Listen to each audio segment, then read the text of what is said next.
ನಾಟಕವನ್ನು ಬ್ರಹ್ಮಾಂಡ ರಂಗಸ್ಥಳದಲ್ಲಿ ಕೋಟಿ ನಟರಾಂತಿನ ವಿಚಿತ್ರ ಪಾತ್ರಗಳ ಆಟಕ್ಕೆ ಮೊದಲಿಲ್ಲ ಕೊನೆ ಇಲ್ಲ.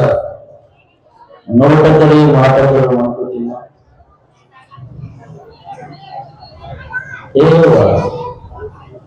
ಜಾತ್ರೆ ಬಂದಿರ ನೀವು? ಎಲ್ಲಿ ಹೋದ್ರು ಮಾತಾಡೋದಿಲ್ಲ. ದಯಮಾಡಿ ಕಡೆ ಬರ್ರಿ, ಅಜ್ಜರ್ ಹೇಳಕತ್ತಾರ. ಇಲ್ಲಿ ಬಂದು ಮುಂದೆ ಕುಂತ್ರು ಬಹಳ ಚಂದ ಚೇರ್ ಹಾಕ್ಯಾರ. ಎದ್ದು ಸ್ವಲ್ಪ ಮುಂದೆ ಬರ್ರಿ ದಯಮಾಡಿ. ಮೊಣಕಾಲ್ ನೋವಿದ್ರೆ ಕಟ್ಟಿ ಮ್ಯಾಗ ಕುಂದ್ರಿ, ಕಾಲಿಗೆ ನೋವಿಲ್ಲ ಅಂದ್ರೆ ಎದ್ದು ಬರ್ರಿ. ಮತ್ತ ಮೊಣಕಾಲ್ ನೋವಿಲ್ಲ ಅಂದ್ರೆ ಬ್ಯಾಗ ಕುಂತ ಮೊಣಕಾಲ್ ನೋವು ಮುಂದಿನ ವರ್ಷಕ್ಕೆ ಬರ್ತಾವ. ಸ್ಟಾರ್ಟ್ ಮಾಡೋಣ. ನನಗೆ ಇವತ್ತು 40-45 ನಿಮಿಷ ಅಷ್ಟ ಟೈಮ್ ಇದೆ. ನಿನ್ನೆ ಹಂಗ ಸಮಯ ಇಲ್ಲ, ಯಾಕಂದ್ರೆ ಅತಿಥಿಗಳದಾವ, ಮುಂದಿನ ಕಾರ್ಯಕ್ರಮಗಳದಾವ. ಹಾಗಾಗಿ ಶಾಂತ ರೀತಿಯಿಂದ ಕುತ್ಕೊಂಡು ಪ್ರವಚನ ಕೇಳುವಂತವ್ರು ಆಗಲಿ ಅಂತಕ್ಕಂಥ ಮಾತನ್ನು ಹೇಳಿ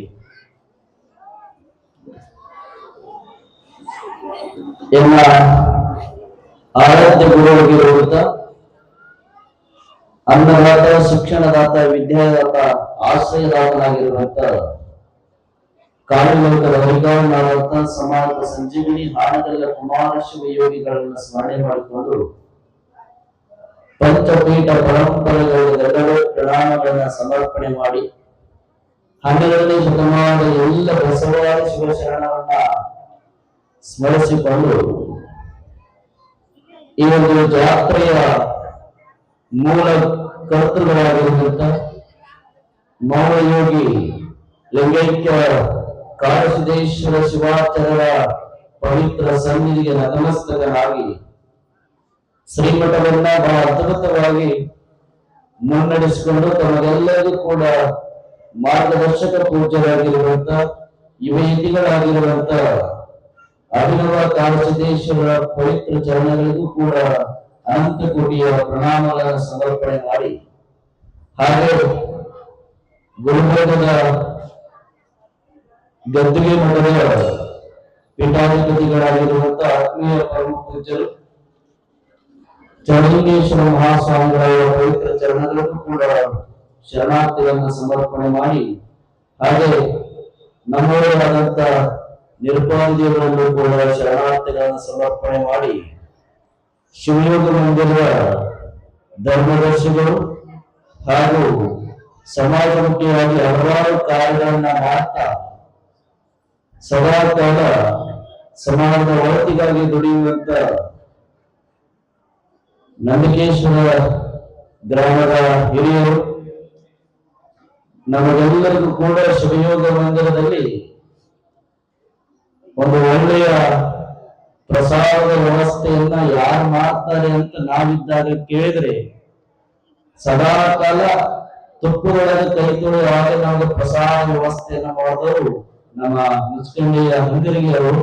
ಅಂತವರು ಕೂಡ ಇವತ್ತು ವೇದಿಕೆ ಮೇಲೆ ಆಸೀನರಾಗಿದ್ದಾರೆ. ಅವರು ಕೂಡ ಶರಣಾರ್ಥಿಗಳನ್ನ ಸಮರ್ಪಣೆ ಮಾಡಿ ಮತ್ತೋರ್ವ ಅತಿಥಿಗಳಲ್ಲೂ ಕೂಡ ಪ್ರಣಾಮಗಳನ್ನ ಸಮರ್ಪಣೆ ಮಾಡಿ, ಹಾಗೆ ನಮ್ಮ ವಿದ್ಯಾಗುರುಗಳಾಗಿರುವಂತಹ ಶಿವಯೋಗ ಮಂದಿರದ ಸಂಸ್ಕೃತ ಪಾಠಶಾಲೆಯ ಗುರುಗಳಾಗಿರುವಂತಹ ಮಾಂತೇಶ್ ಗಲ್ಕಾಪುರ್ ಸಭೆಗೂ ಕೂಡ ಪ್ರಣಾಮಗಳನ್ನು ಸಮರ್ಪಣೆ ಮಾಡಿ, ನಿರ್ಮಾಣಗಾರರಲ್ಲಿ ಹಾಗೂ ಈ ಪ್ರವಚನವನ್ನು ಕೇಳಲಿಕ್ಕೆ ಬಂದಿರುವಂತ ಎಲ್ಲ ಶರಣ ತಂದೆ ತಾಯಿಗಳು ತಮಗೆಲ್ಲರಿಗೂ ಕೂಡ ಶರಣಾರ್ಥಿಗಳು. ಶರಣು. ನಿನ್ನೆ ನಾ ಏನ್ ಹೇಳಿದೆ? ಆ ತಾಯಿ ಬಗ್ಗೆ ನೆನಪಾಯ್ತಲ್ಲ? ಏನಾಯ್ತು ಕೊನೆಗೆ? ಊಟ ಆದ್ರೆ ಮನೆಗೆ ಹೋಗಿ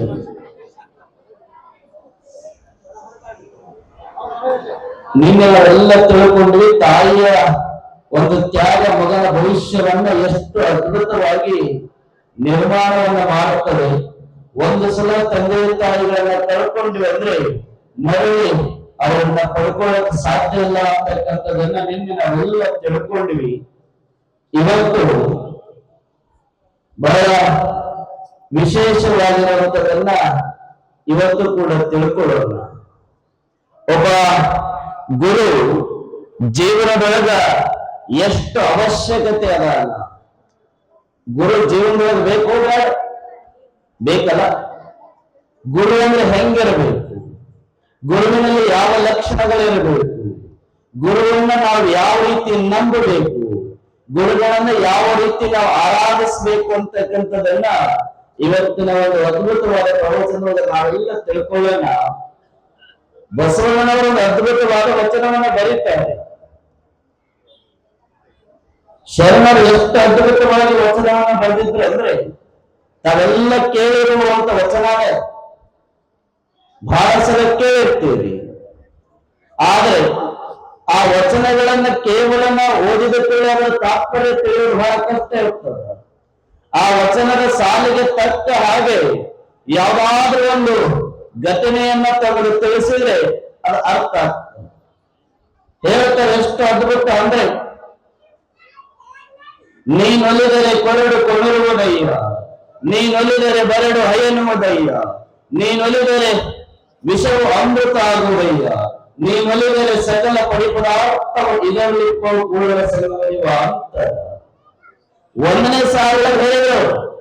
ನೀನೊಲಿದರೆ ಕೊರಡು ಕೊನರುವುದಯ್ಯ ಅಂದ್ರೆ ಭಗವಂತ ಅಂತಕ್ಕಂಥ ಗುರುವಿನ ರೂಪದೊಳಗೆ ಬಂದು ಆಶೀರ್ವಾದ ಮಾಡಿದ ಅಂದ್ರೆ ಆ ಒಣಗಿರುವಂತ ಗಿಡದ ಬಡ್ಡೆಯೂ ಕೂಡ ಚಿಗುರುತ್ತದ, ಅಥವಾ ಗೊಡ್ಡಾಗಿರುವಂತ ಆಕಳ ಒಂದು ಕರುವಿಗೂ ಕೂಡ ಜನ್ಮವನ್ನು ಕೊಡಲಾದೆ ಹಾಲನ್ನ ನೀಡಲಾಗಿರುವಂತ ಒಂದು ಗೊಡ್ಡಾಗಿರುವ ಆಕಳಿಗೂ ಕೂಡ ಗುರುವಿನ ರೂಪದೊಳಗೆ ಭಗವಂತ ಬಂದು ಆಶೀರ್ವಾದ ಮಾಡಿದ ಅಂದ್ರೆ ಆ ಆಕಳು ಕೂಡ ಹಾಲನ್ನು ಕೊಡುತ್ತದೆ.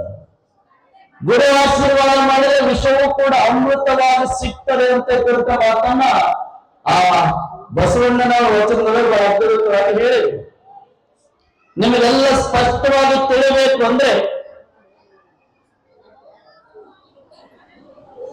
ನಿಮಗ ಇಲ್ಲಿ ತಾಯಂದ್ರಿಗೂ ಇರಲ್ಲ, ನಿಮಗೆಲ್ಲರೂ ಕೂಡ ಮದುವೆಯಾಗಿ ಏನಾಗಿದೆ, ಮದುವೆ ಆಗಿ ಮೊದಲನೇ ವರ್ಷ ಭಗವಂತನನ್ನ ಏನಂತ ಕೇಳ್ತೀರಿ ನೀವು? ಏನು ಕೇಳ್ತೀವಿ? ನೆನಪಿಲ್ಲ. 100 ಕೇಳುವ ಎದ್ರ ಯಾವ ಪ್ರೇಮ? ಆ 100 ಪ್ರಶ್ನೆಗಳನ್ನ ನೀವು 100 ಬೇಡಿಕೆಗಳನ್ನ ಇಟ್ಟಿರ್ಬೋದು. ಆದ್ರೆ ಆ 100 ಬೇಡಿಕೆಗಳ ಮಧ್ಯದೊಳಗ ಮೊದಲನೇ ಬೇಡಿಕೆ ಯಾವುದು ಅಂದ್ರೆ ಈ ಮದುವೆಯಾದಂತ ಗಂಡ ಹೆಂಡತಿಯರು ಇರ್ಬೋದು, ಮದುವೆಯನ್ನ ಮಾಡಿಕೊಟ್ಟಂತ ತಂದೆ ತಾಯಿಗಳ ಬೇಡಿಕೆ ಇರ್ಬೋದು, ಮದುವೆಯನ್ನ ಮಾಡಿಸಿದ ಅತ್ತೆ ಮಾವಂದಿರ ಬೇಡಿಕೆ ಇರ್ಬೋದು. ಮೊದಲನೇ ವರ್ಷ ನೀವು ದಾಂಪತ್ಯ ಜೀವನಕ್ಕೆ ಕಾಲಿಟ್ಟಾಗ ಪ್ರತಿಯೊಬ್ಬರು ಕೂಡ ದೇವಸ್ಥಾನಕ್ಕೆ ಹೋಗಿ ಏನು ಕೇಳ್ತೀರಂದ್ರೆ ಹೆಣ್ಮಕ್ಳು ವರ್ಷ ತುಂಬರೊಳಗ ನನಗೊಂದು ಮಗು ಆಗಲಿ ಕೇಳ್ತೀರಿ? ನಾ ಕೇಳ್ತ ನೀವು ಕೇಳ್ತೀರಿ? ಇಲ್ಲ. ವರ್ಷ ತುಂಬರೊಳಗೆ ನನಗೊಂದು ಮಗು ಆಗ್ಲಿ ಅಂತ ಕೇಳ್ತೀವಿ.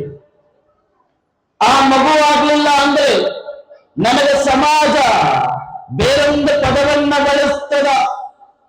ಹೆಣ್ಣಿಗೆ ಬಂಗಾರ ಇಲ್ಲ ಅಂತ ಅವಮಾನ ಮಾಡಿದ್ರೆ ಕೂಡ ನೋವಾಗಲ್ಲ, ಹೆಣ್ಣಿಗೆ ಗಂಡ ತೀರಿ ಹೋಗ್ಯಾನಂತ ಹೇಳಿದ್ರು ಕೂಡ ಅವಮಾನ ಆಗಲ್ಲ, ಹೆಣ್ಣಿಗೆ ಮನೆ ಇಲ್ಲ ಅಂತಂದ್ರೂ ಕೂಡ ಅವಮಾನ ಆಗಲ್ಲ.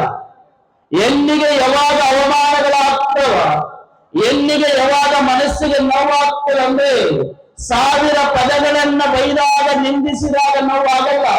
ಆದ್ರೆ ಒಬ್ಬ ಹೆಣ್ಣಿಗೆ ಮದುವೆಯಾಗಿ ವರ್ಷಗಳು ತುಂಬಿ ಮರಳಿ ಮತ್ತೊಂದು ವರ್ಷ ತುಂಬಿದ್ರು ಕೂಡ ಆಕೆ ಏನಾದರೂ ಒಂದು ಮದುವೆಗೆ ಜನ್ಮವನ್ನು ನೀಡಲಿಲ್ಲ ಅಂದ್ರೆ, ಆ ತಾಯಿ ಏನಾದರೂ ಒಂದು ಮಗುವಿನಿಂದ ಅಮ್ಮ ಅಂತ ಕರೆಸಿಕೊಳ್ಳುವಂತ ಪದವನ್ನ ಆಕೆ ಜೀವನದಲ್ಲಿ ಕೇಳಲಿಲ್ಲ ಅಂದ್ರೆ ಸಮಾಜದೊಳಗಿರುವಂತವರೆಲ್ಲರೂ ಕೂಡ ದುಷ್ಟರು ಏನಂತಾರ ಅಂದ್ರೆ ಆ ಹೆಣ್ಣಿಗೆ ಬಂಜಿ ಅಂತ. ಏನಂತಾರೆ? ಆ ಬಂಜಿ ಅಂತಕ್ಕಂಥ ಪದ ಆ ಹೆಣ್ಣನ್ನ ಅದೇ ಪತನಕ್ಕೆ ಒಯ್ತಾ ಇರ್ತ. ಇದನ್ನ ಯಾಕೆ ಹೇಳಕತ್ತೀನಿ ನಿಮಗೆಲ್ಲ ಅಂದ್ರೆ ನಮಗೆ ಜೀವನದ ಗುರು ಅಂತಕ್ಕಂಥ ಎಷ್ಟು ಅವಶ್ಯಕತೆ ಇರ್ತದ ಅಂತ. ಬಂಧನಗಳಿರ್ಬೋದು, ಹಣ ಇರ್ಬೋದು, ಗುಣವನ್ನ ಹತ್ರ ಫಾರ್ಚುನರ್ ಕಾರ್ಗಳಿರ್ಬೋದು. ಆದರೆ ಒಬ್ಬ ಗುರು ಇಲ್ಲ ಅಂದ್ರೆ ಈ ಬರಡಾಗಿರುವ ಬದುಕು ಒಳ್ಳೆಯ ರೀತಿಯೊಳಗೆ ಬದಲಾಗಕ್ಕೆ ಸಾಧ್ಯವೇ ಇಲ್ಲ. ಒಮ್ಮೆ ದಾವಣಗೆರೆ ಒಳಗ ಎಲ್ಲಿ ಯಾವಾಗ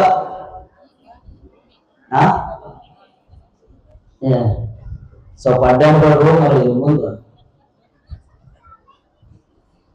ಅಡ್ಡಾಡಿ ನಮ್ಗೆ ಡಿಸ್ಟರ್ಬ್ ಆಗ್ತದೆ. ಎಲ್ಲಿ ಬಿಟ್ಟಿದ್ದೀರಿ? ನನ್ಗೆ ನೆನಪು ಬರ್ತಾರ, ನೀವು ಇಲ್ಲಿದ್ದೀರಿ ಮಾಡ್ತೀನಿ.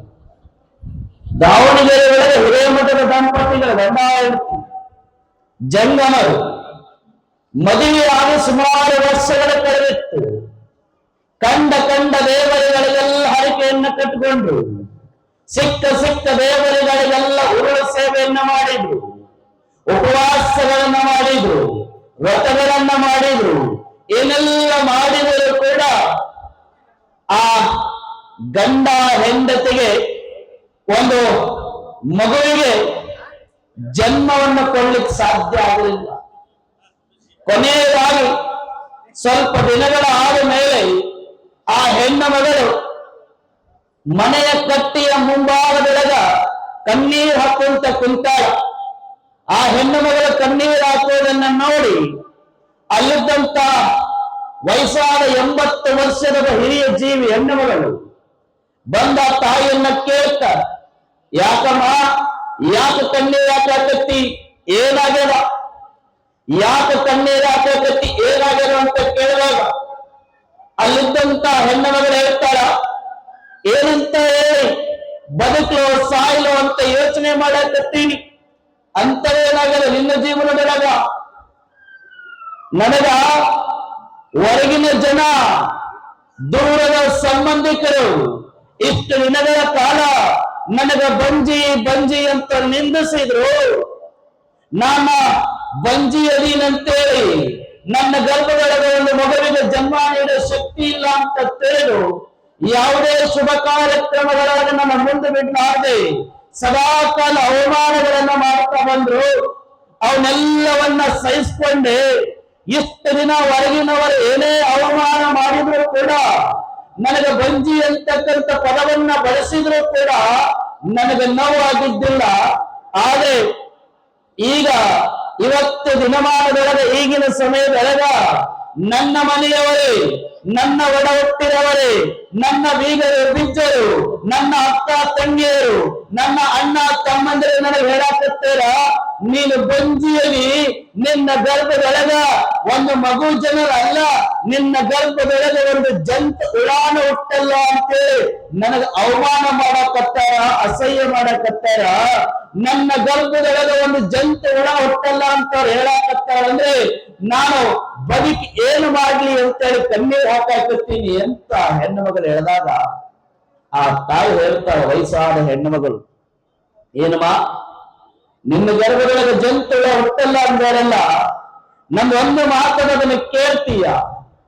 ಏನು ಏನು ಅಂದ್ರೆ ಇಷ್ಟು ದಿನ ನೀ ಯಾವ ಗುಡಿ ಗುಂಡಾರಗಳಿಗೆ, ಮಠಗಳಿಗೆ, ದೇವಸ್ಥಾನಗಳಿಗೆ ಹೋಗಿಯೋ ಗೊತ್ತಿಲ್ಲ.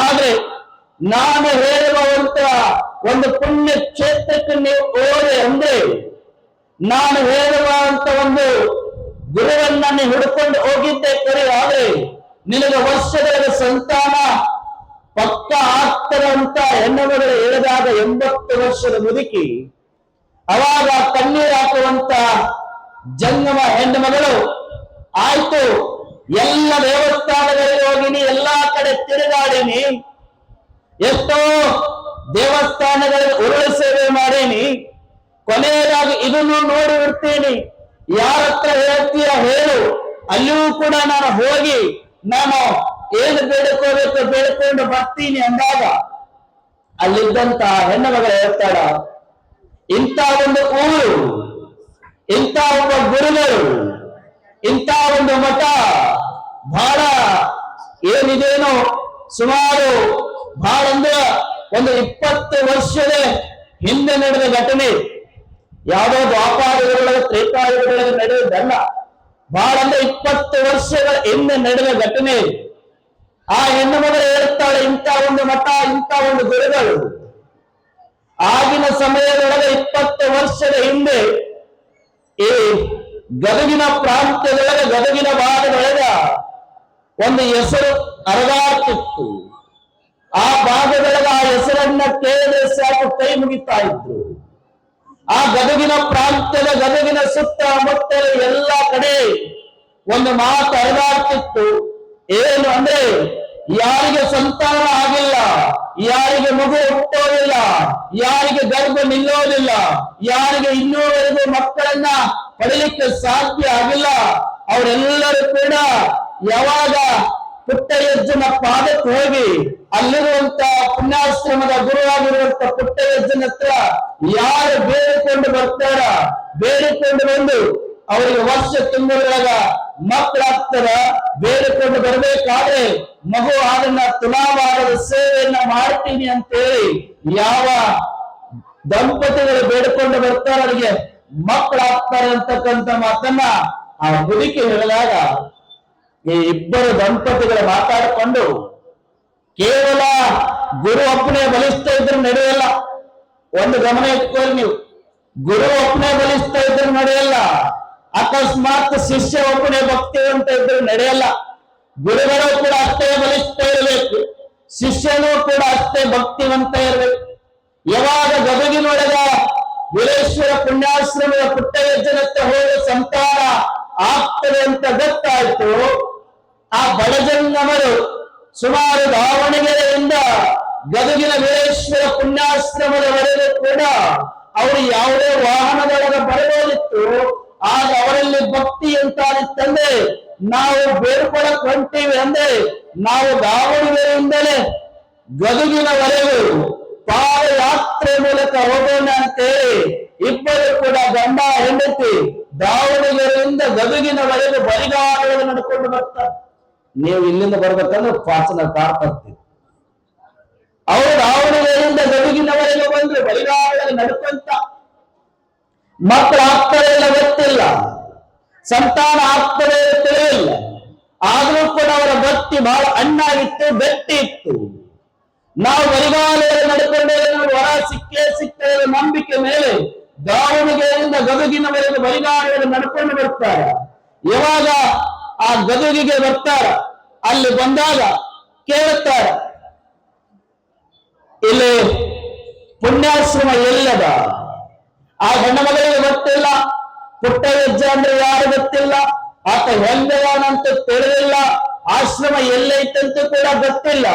ಗದಗಿನವರೆಗೆ ನಂಬಿಕೆಯನ್ನಿಟ್ಟು ಬರಿಗಾಲಲ್ಲಿ ನಡ್ಕೊಂಡು ಬಂದ ದಂಪತಿಗಳು ಆ ಗದಗಿನೊಳಗೆ ಒಂದಿಷ್ಟು ಜನರನ್ನ ಕೇಳ್ತಾರ, ಇಲ್ಲಿ ಆಶ್ರಮ ಎಲ್ಲದ ಪುಣ್ಯಾಶ್ರಮ ಅಂತ ಕೇಳಿಕೊಂಡು ಆ ಪುಣ್ಯಾಶ್ರಮವನ್ನು ತಲುಪ್ತಾರೆ. ಆ ಪುಣ್ಯಾಶ್ರಮದ ಒಳಗೆ ಹೋದ ಮೇಲೆ ಅಲ್ಲಿ ಒಬ್ಬ 13 ವರ್ಷದ ಬಾಲಕ ಕಸ ಹೊಡೆಯಕತ್ತಿದ್ದ. 13 ವರ್ಷದ ಹುಡುಗ ಬಾಲಕ ಕಸ ಹೊಡೆಯೋದು ದೊಡ್ಡದಲ್ಲ. ಆದ್ರೆ ಆ ಕಸ ಹೊಡೆಯುವ ಹುಡುಗನಿಗೆ 2 ಕಣ್ಣು ಕೂಡ ಕಾಣ್ತಾ ಇದ್ದಿದ್ದು. 2 ಕಣ್ಣು ಕಾಣಲಾರ ಒಬ್ಬ 13 ವರ್ಷದ ಬಾಲಕ ಕಸವನ್ನು ಹೊಡೆಯಕತ್ತಾನ. ಆ ತಾಯಿ ಆಶ್ಚರ್ಯದಿಂದ ಕೇಳ್ತಾಳೆ, ಏನ್ಪ ಹುಡುಗ, ನಿನಗೆ ನೋಡಿದ ಕಣ್ಣು ಕಾಣಲ್ಲ, ಮತ್ತೆ ಕಸ ಹೊಡೆಯಕತ್ತೇಲ್ಲ, ಬಿದ್ರೆ ಹೆಂಗ ಅನ್ನಕ್ಕಿ? ಅವಾಗ ಆ ಹುಡುಗ ಹೇಳ್ತಾನ, ನಾನು ಈ ಮಠಗಳಲ್ಲಿ ಒಂದು ತುತ್ತು ಪ್ರಸಾದ ತಗೊಂತೀನಿ, ಇಲ್ಲಿ ನಾನು ಅಧ್ಯಯನ ಮಾಡಕತ್ತೀನಿ, ಈ ಒಂದು ತುತ್ತು ತಿನ್ನಾಕತ್ತೀನಿ, ಅಧ್ಯಯನ ಮಾಡಕತ್ತೀನಿ, ಆಶ್ರಯವನ್ನ ಪಡೆದೀನಂದ್ರೆ ನನ್ನಿಂದ ನನ್ನ ಗುರು ಅದಾನ, ಆ ಗುರು ಎಲ್ಲೂ ಬೀಳಕ್ಕೆ ಬಿಡಲ್ಲ ಅನ್ನೋ ನಂಬಿಕೆಯನ್ನೆಲ್ಲ ಕಸ ಹೊಡೆಯಕತ್ತೀನಿ ಅಂದ. 13 ವರ್ಷದ ಕಣ್ಣು ಕಾರಣ. ಅವಾಗ ಆ ತಾಯಿ ಅದನ್ನ ಕೇಳಿ ಆಶ್ಚರ್ಯದಿಂದ ಕೇಳ್ತಾರ, ಯಪ್ಪ ಹಂಗಂದ್ರ ಇಲ್ಲಿ ಯಾರೋ ಪುಟ್ಟಯಜ್ಜ ಅಂತ ಅದಾರಂತಲ್ಲ, ಎಲ್ಲದಾರ ಅಂತ ಕೇಳಿದೆ. ಪುಟ್ಟಯಜ್ಜ ಅಂದ್ರೆ ಯಾರು ಎಲ್ಲಿರ್ತಾರ ಅಂದಾಗ ಆ ಹುಡುಗ ಬಹಳ ಅದ್ಭುತವಾಗಿ ಉತ್ತರ ಹೇಳ್ತಾನ.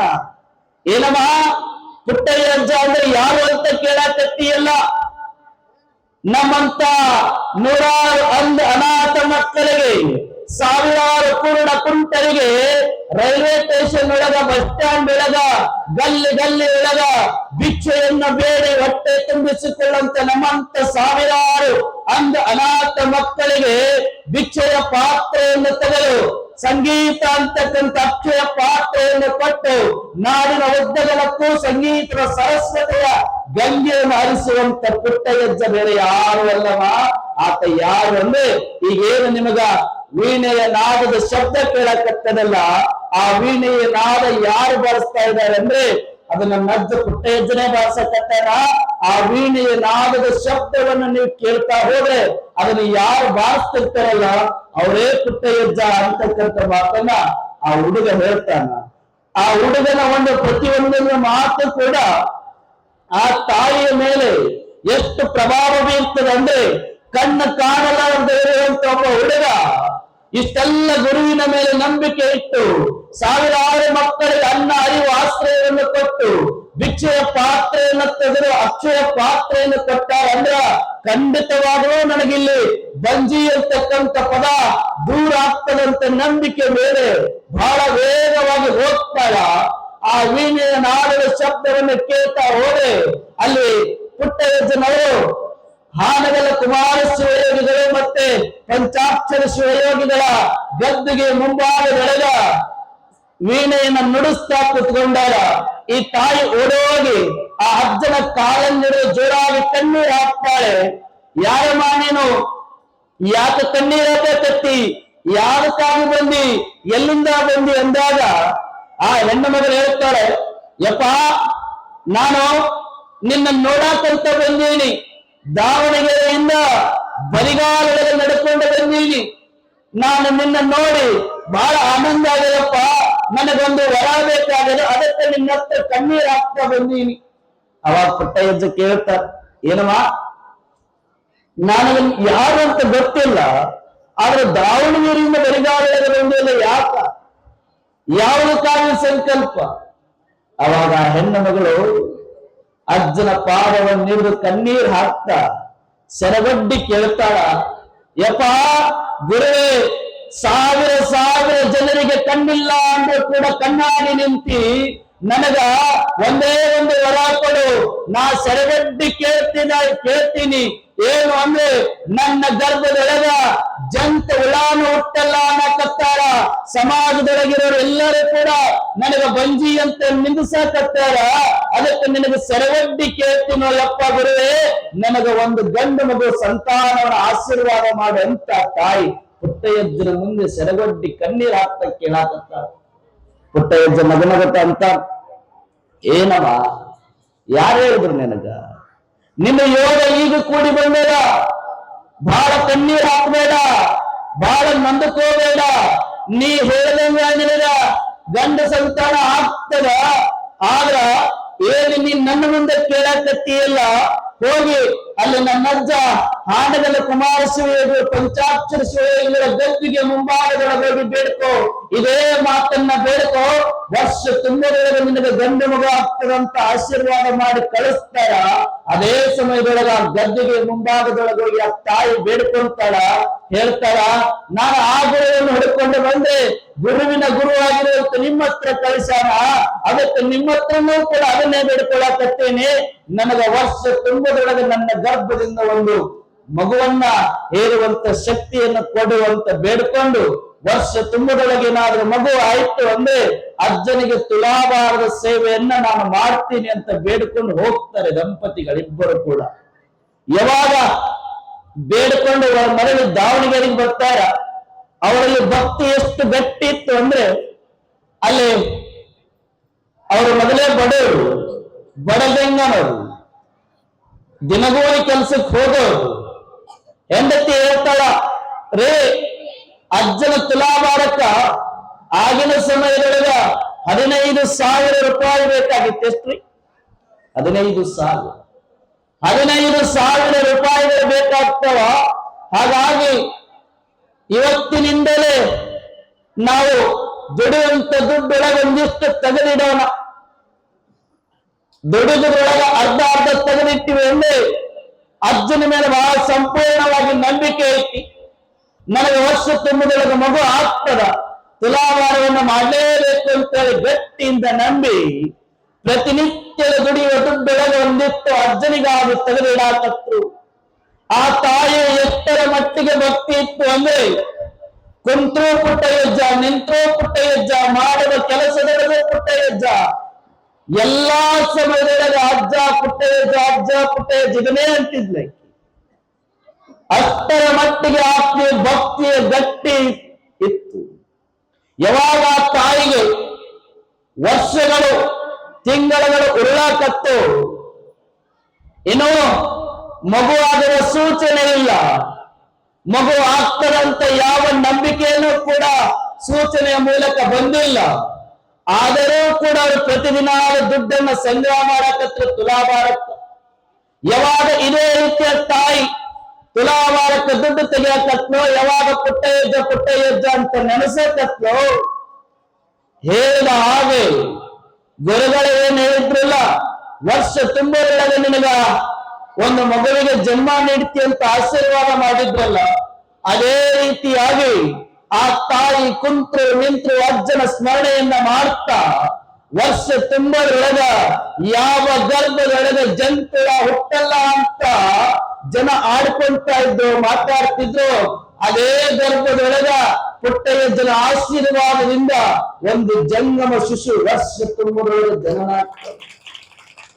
ಯಾವಾಗ ಆ ಮಗು ಜನನ ಆಗ್ತದ, ಗಂಡ ಹೆಂಡತಿ ಇಬ್ಬರು ಕೂಡ ಸಾವಿರ ಕನಸುಗಳನ್ನು ಕಂಡಿದ್ರು, ಸಾವಿರಾರು ಆಸೆಗಳನ್ನು ಇಟ್ಕೊಂಡಿದ್ರು.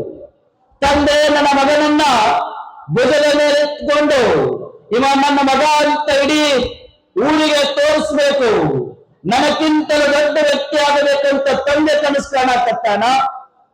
ತಾಯಿ ಇರೋ ಒಬ್ಬ ಮಗ ರಾಜನಂಗಿಯನ್ನು ಗಳಿಸ್ಬೇಕಂತ ಆಕಿ ಕನಸು ಕಾಣಕತ್ತಾಳ. ಬರಡಾಗಿರುವಂತ ಮನೆ ಒಳಗೆ ಕೃಷ್ಣನ ಹಾಗೆ ಓಡಾಡಕತ್ತ ಕೂಸ ಅಂಬಿಗಾಲನಿಟ್ಟು ಅಮ್ಮ ಅಂತ ಕೂಗಕತ್ತು. ತಾಯಿಗೆ ಇಲ್ಲದ ಪರಮಾನಂದ ಆಗಕತ್ತು. ಯಾವಾಗ ಮಗು ಅಮ್ಮ ಅಂತ ಕರೆಯಕತ್ತು, ಇಡೀ ಊರಿಗೆ ತೋರಿಸ್ತಾಳ, ನೋಡಿ ನನ್ನ ಗರ್ಭದೊಳಗೆ ಜಂತುಳ ಹುಟ್ಟಲ್ಲ ಅಂತ ಶಾಪ ಹಾಕತ್ತಿದ್ರಲ್ಲ, ಆ ಗುರು ಪುಟ್ಟಯ್ಯಜ್ಜನ ಆಶೀರ್ವಾದದಿಂದ ನನ್ನ ಗರ್ಭದೊಳಗೆ ಜಂಗಮ ಶಿಶು ಬಂದದ ಅಂತೇಳಿ ಆ ಮಗುವಿನ ಕೈಯಿಂದ ಅಮ್ಮ ಅಮ್ಮ ಅಂತೇಳಿ ಊರಿಗೆ ತೋರಿಸಿ ಬರ್ತಾಳ. ಹೀಗೆ ದಿನಗಳ ಕಳೆದು ಹೆಂಡತಿ ಹೇಳ್ತಾಳ, ರೇ ಮತ್ತ ಅಜ್ಜನಿಗೆ ತುಲಾಭಾರ ಮಾಡ್ತೀವಿ ಅಂತ ಹೇಳಿದ್ವಿಲ್ಲ, ಹೋಗಿ ಕೇಳ್ಕೊಂಡು ಬರಿ, ಅಜ್ಜ ಕೊಟ್ಟಂಗ ಆಶೀರ್ವಾದ ಆತನ ಮಾತು ಉಳಿಸ್ಕೊಂಡನ, ನಮ್ಮ ಮಾತು ನಾವು ಉಳಿಸ್ಕೊಳ್ಳೋಣ, ತುಲಾಭಾರ ಮಾಡೋಣ ನಡೀಲಿ ಅಂತ ಹೋದಾಗ ಗಂಡ ಹೋಗಿ ಅಜ್ಜನನ್ನ ಭೇಟಿಯಾಗಿ, ಇಂಥ ದಿನ ಇಂಥ ಸಮಯದೊಳಗ ಹಿಂಗ ಮಗು ಹುಟ್ಟದ, ನೀವು ಯಾವತ್ತು ಬರ್ತೀರಿ ಅಪ್ಪೋರೆ, ನಿಮಗೆ ತುಲಾಭಾರ ಸೇವೆಯನ್ನು ಮಾಡಬೇಕು ಅಂದಾಗ ಪುಟ್ಟಯ್ಯಜ್ಜರು ನಗನಗುತ್ತಾ ನಾನು ಬರ್ತೀನಿ ಇಂಥ ದಿನ ಅಂತ ಹೇಳಿ ದಿನಾಂಕವನ್ನು ನಿಗದಿ ಮಾಡಿ ಕಳಿಸಿದ್ರು. ಒಂದಿಷ್ಟು ದಿನಗಳ ಕಳೆದು ಆ ದಿನ ಬಂತು, ಆ ಸಮಯನೂ ಕೂಡ ಬಂತು. ಇನ್ನೇನು ಪುಟ್ಟಯ್ಯಜ್ಜರು ಊರೊಳಗೆ ಪ್ರವೇಶ ಮಾಡಕತ್ತಾರ. ಪ್ರವೇಶ ಮಾಡುವ ಸಮಯ ಗಂಡ ಇಡೀ ಊರಿನ ಸಮಾಜದ ಎಲ್ಲ ಮುಖಂಡರನ್ನ, ಎಲ್ಲ ಸಮಾಜದ ಹಿರಿಯರನ್ನ, ಎಲ್ಲ ಹಿರಿಯ ತಾಯಂದ್ರನ್ನ ಕರ್ಕೊಂಡು ಕುಂಭ ಕಳಸ ಆರತಿಗಳನ್ನು ಹಿಡ್ಕೊಂಡು ಆ ಸಮಾಜದ ಎಲ್ಲ ಗಣ್ಯ ವ್ಯಕ್ತಿಗಳನ್ನ ಕರ್ಕೊಂಡು ಹೇಳ್ತಾನ, ಇವತ್ತು ಈ ನಾಡಿಗೆ, ಈ ಭೂಮಿಗೆ, ಈ ಮಣ್ಣಿಗೆ ಯೋಗಿ ಬರಾಕತ್ತಾನ, ಶಿವಯೋಗಿ ಬರಾಕತ್ತಾನ, ಬರ್ರಿ ಎಲ್ಲರೂ ಕೂಡ ಅದನ್ನು ಸ್ವಾಗತ ಮಾಡಿಕೊಳ್ಳೋಣ ಅಂತೇಳಿ ಎಲ್ಲ ಹಿರಿಯರನ್ನ ಕರ್ಕೊಂಡು ಮಾವಿನ ತೋರಣಗಳನ್ನ, ತೆಂಗಿನ ಗರಿಗಳನ್ನ ಕಟ್ಟಿ, ಓಣಿ ತುಂಬೆಲ್ಲ ರಂಗೋಲಿಗಳನ್ನ ಹಾಕಿ, ಮನೆಗೆ ದೀಪ ಆರತಿಗಳನ್ನು ಹಿಡಿದು ಎಲ್ಲ ತಾಯಂದಿರನ್ನ ಎಲ್ಲ ಸಿದ್ಧತೆಗಳನ್ನ ಮಾಡ್ಯಾರ. ಡೊಳ್ಳು ಭಜನೆಗಳನ್ನ ಕರ್ಕೊಂಡು ಅಜ್ಜನ ಕರ್ಕೊಂಡು ಬರ್ಬೇಕಂತ ಗಂಡ ಊರಿನ ದ್ವಾರ ಬಾಗಿಲಿಗೆ ನಿಂತಾನ, ಎಲ್ಲ ಸಮಾಜದವರನ್ನ ಕರ್ಕೊಂಡು. ಇಲ್ಲಿ ಹೆಂಡತಿ ಮನೆಯೊಳಗ ಅಜ್ಜ ಬರಾಕತ್ತಾನ, ನನ್ನ ಯೋಗಿ ಬರಾಕತ್ತಾನ, ನನ್ನ ಗುರುದೈವ ಬರಾಕತ್ತಾನ, ನನ್ನ ಶಿವಯೋಗಿಗಳು ಬರಾಕತ್ತಾನ ಅಂತೇಳಿ ಮನೆಯೊಳಗ ತಾಯಿ ತುಲಾಭಾರಕ್ಕ, ಪಾದ ಪೂಜೆಗೆ, ನನ್ನ ಶಿವಯೋಗಿಗೆ ಲಿಂಗ ಪೂಜೆಗೆ, ನಮ್ಮ ಶಿವಯೋಗಿಗಳ ಪ್ರಸಾದಕ್ಕ ಎಲ್ಲ ಸಿದ್ಧತೆಗಳನ್ನ ತಾಯಿ ಮನೆಯೊಳಗೆ ಮಾಡಾಕತ್ತಾಳ.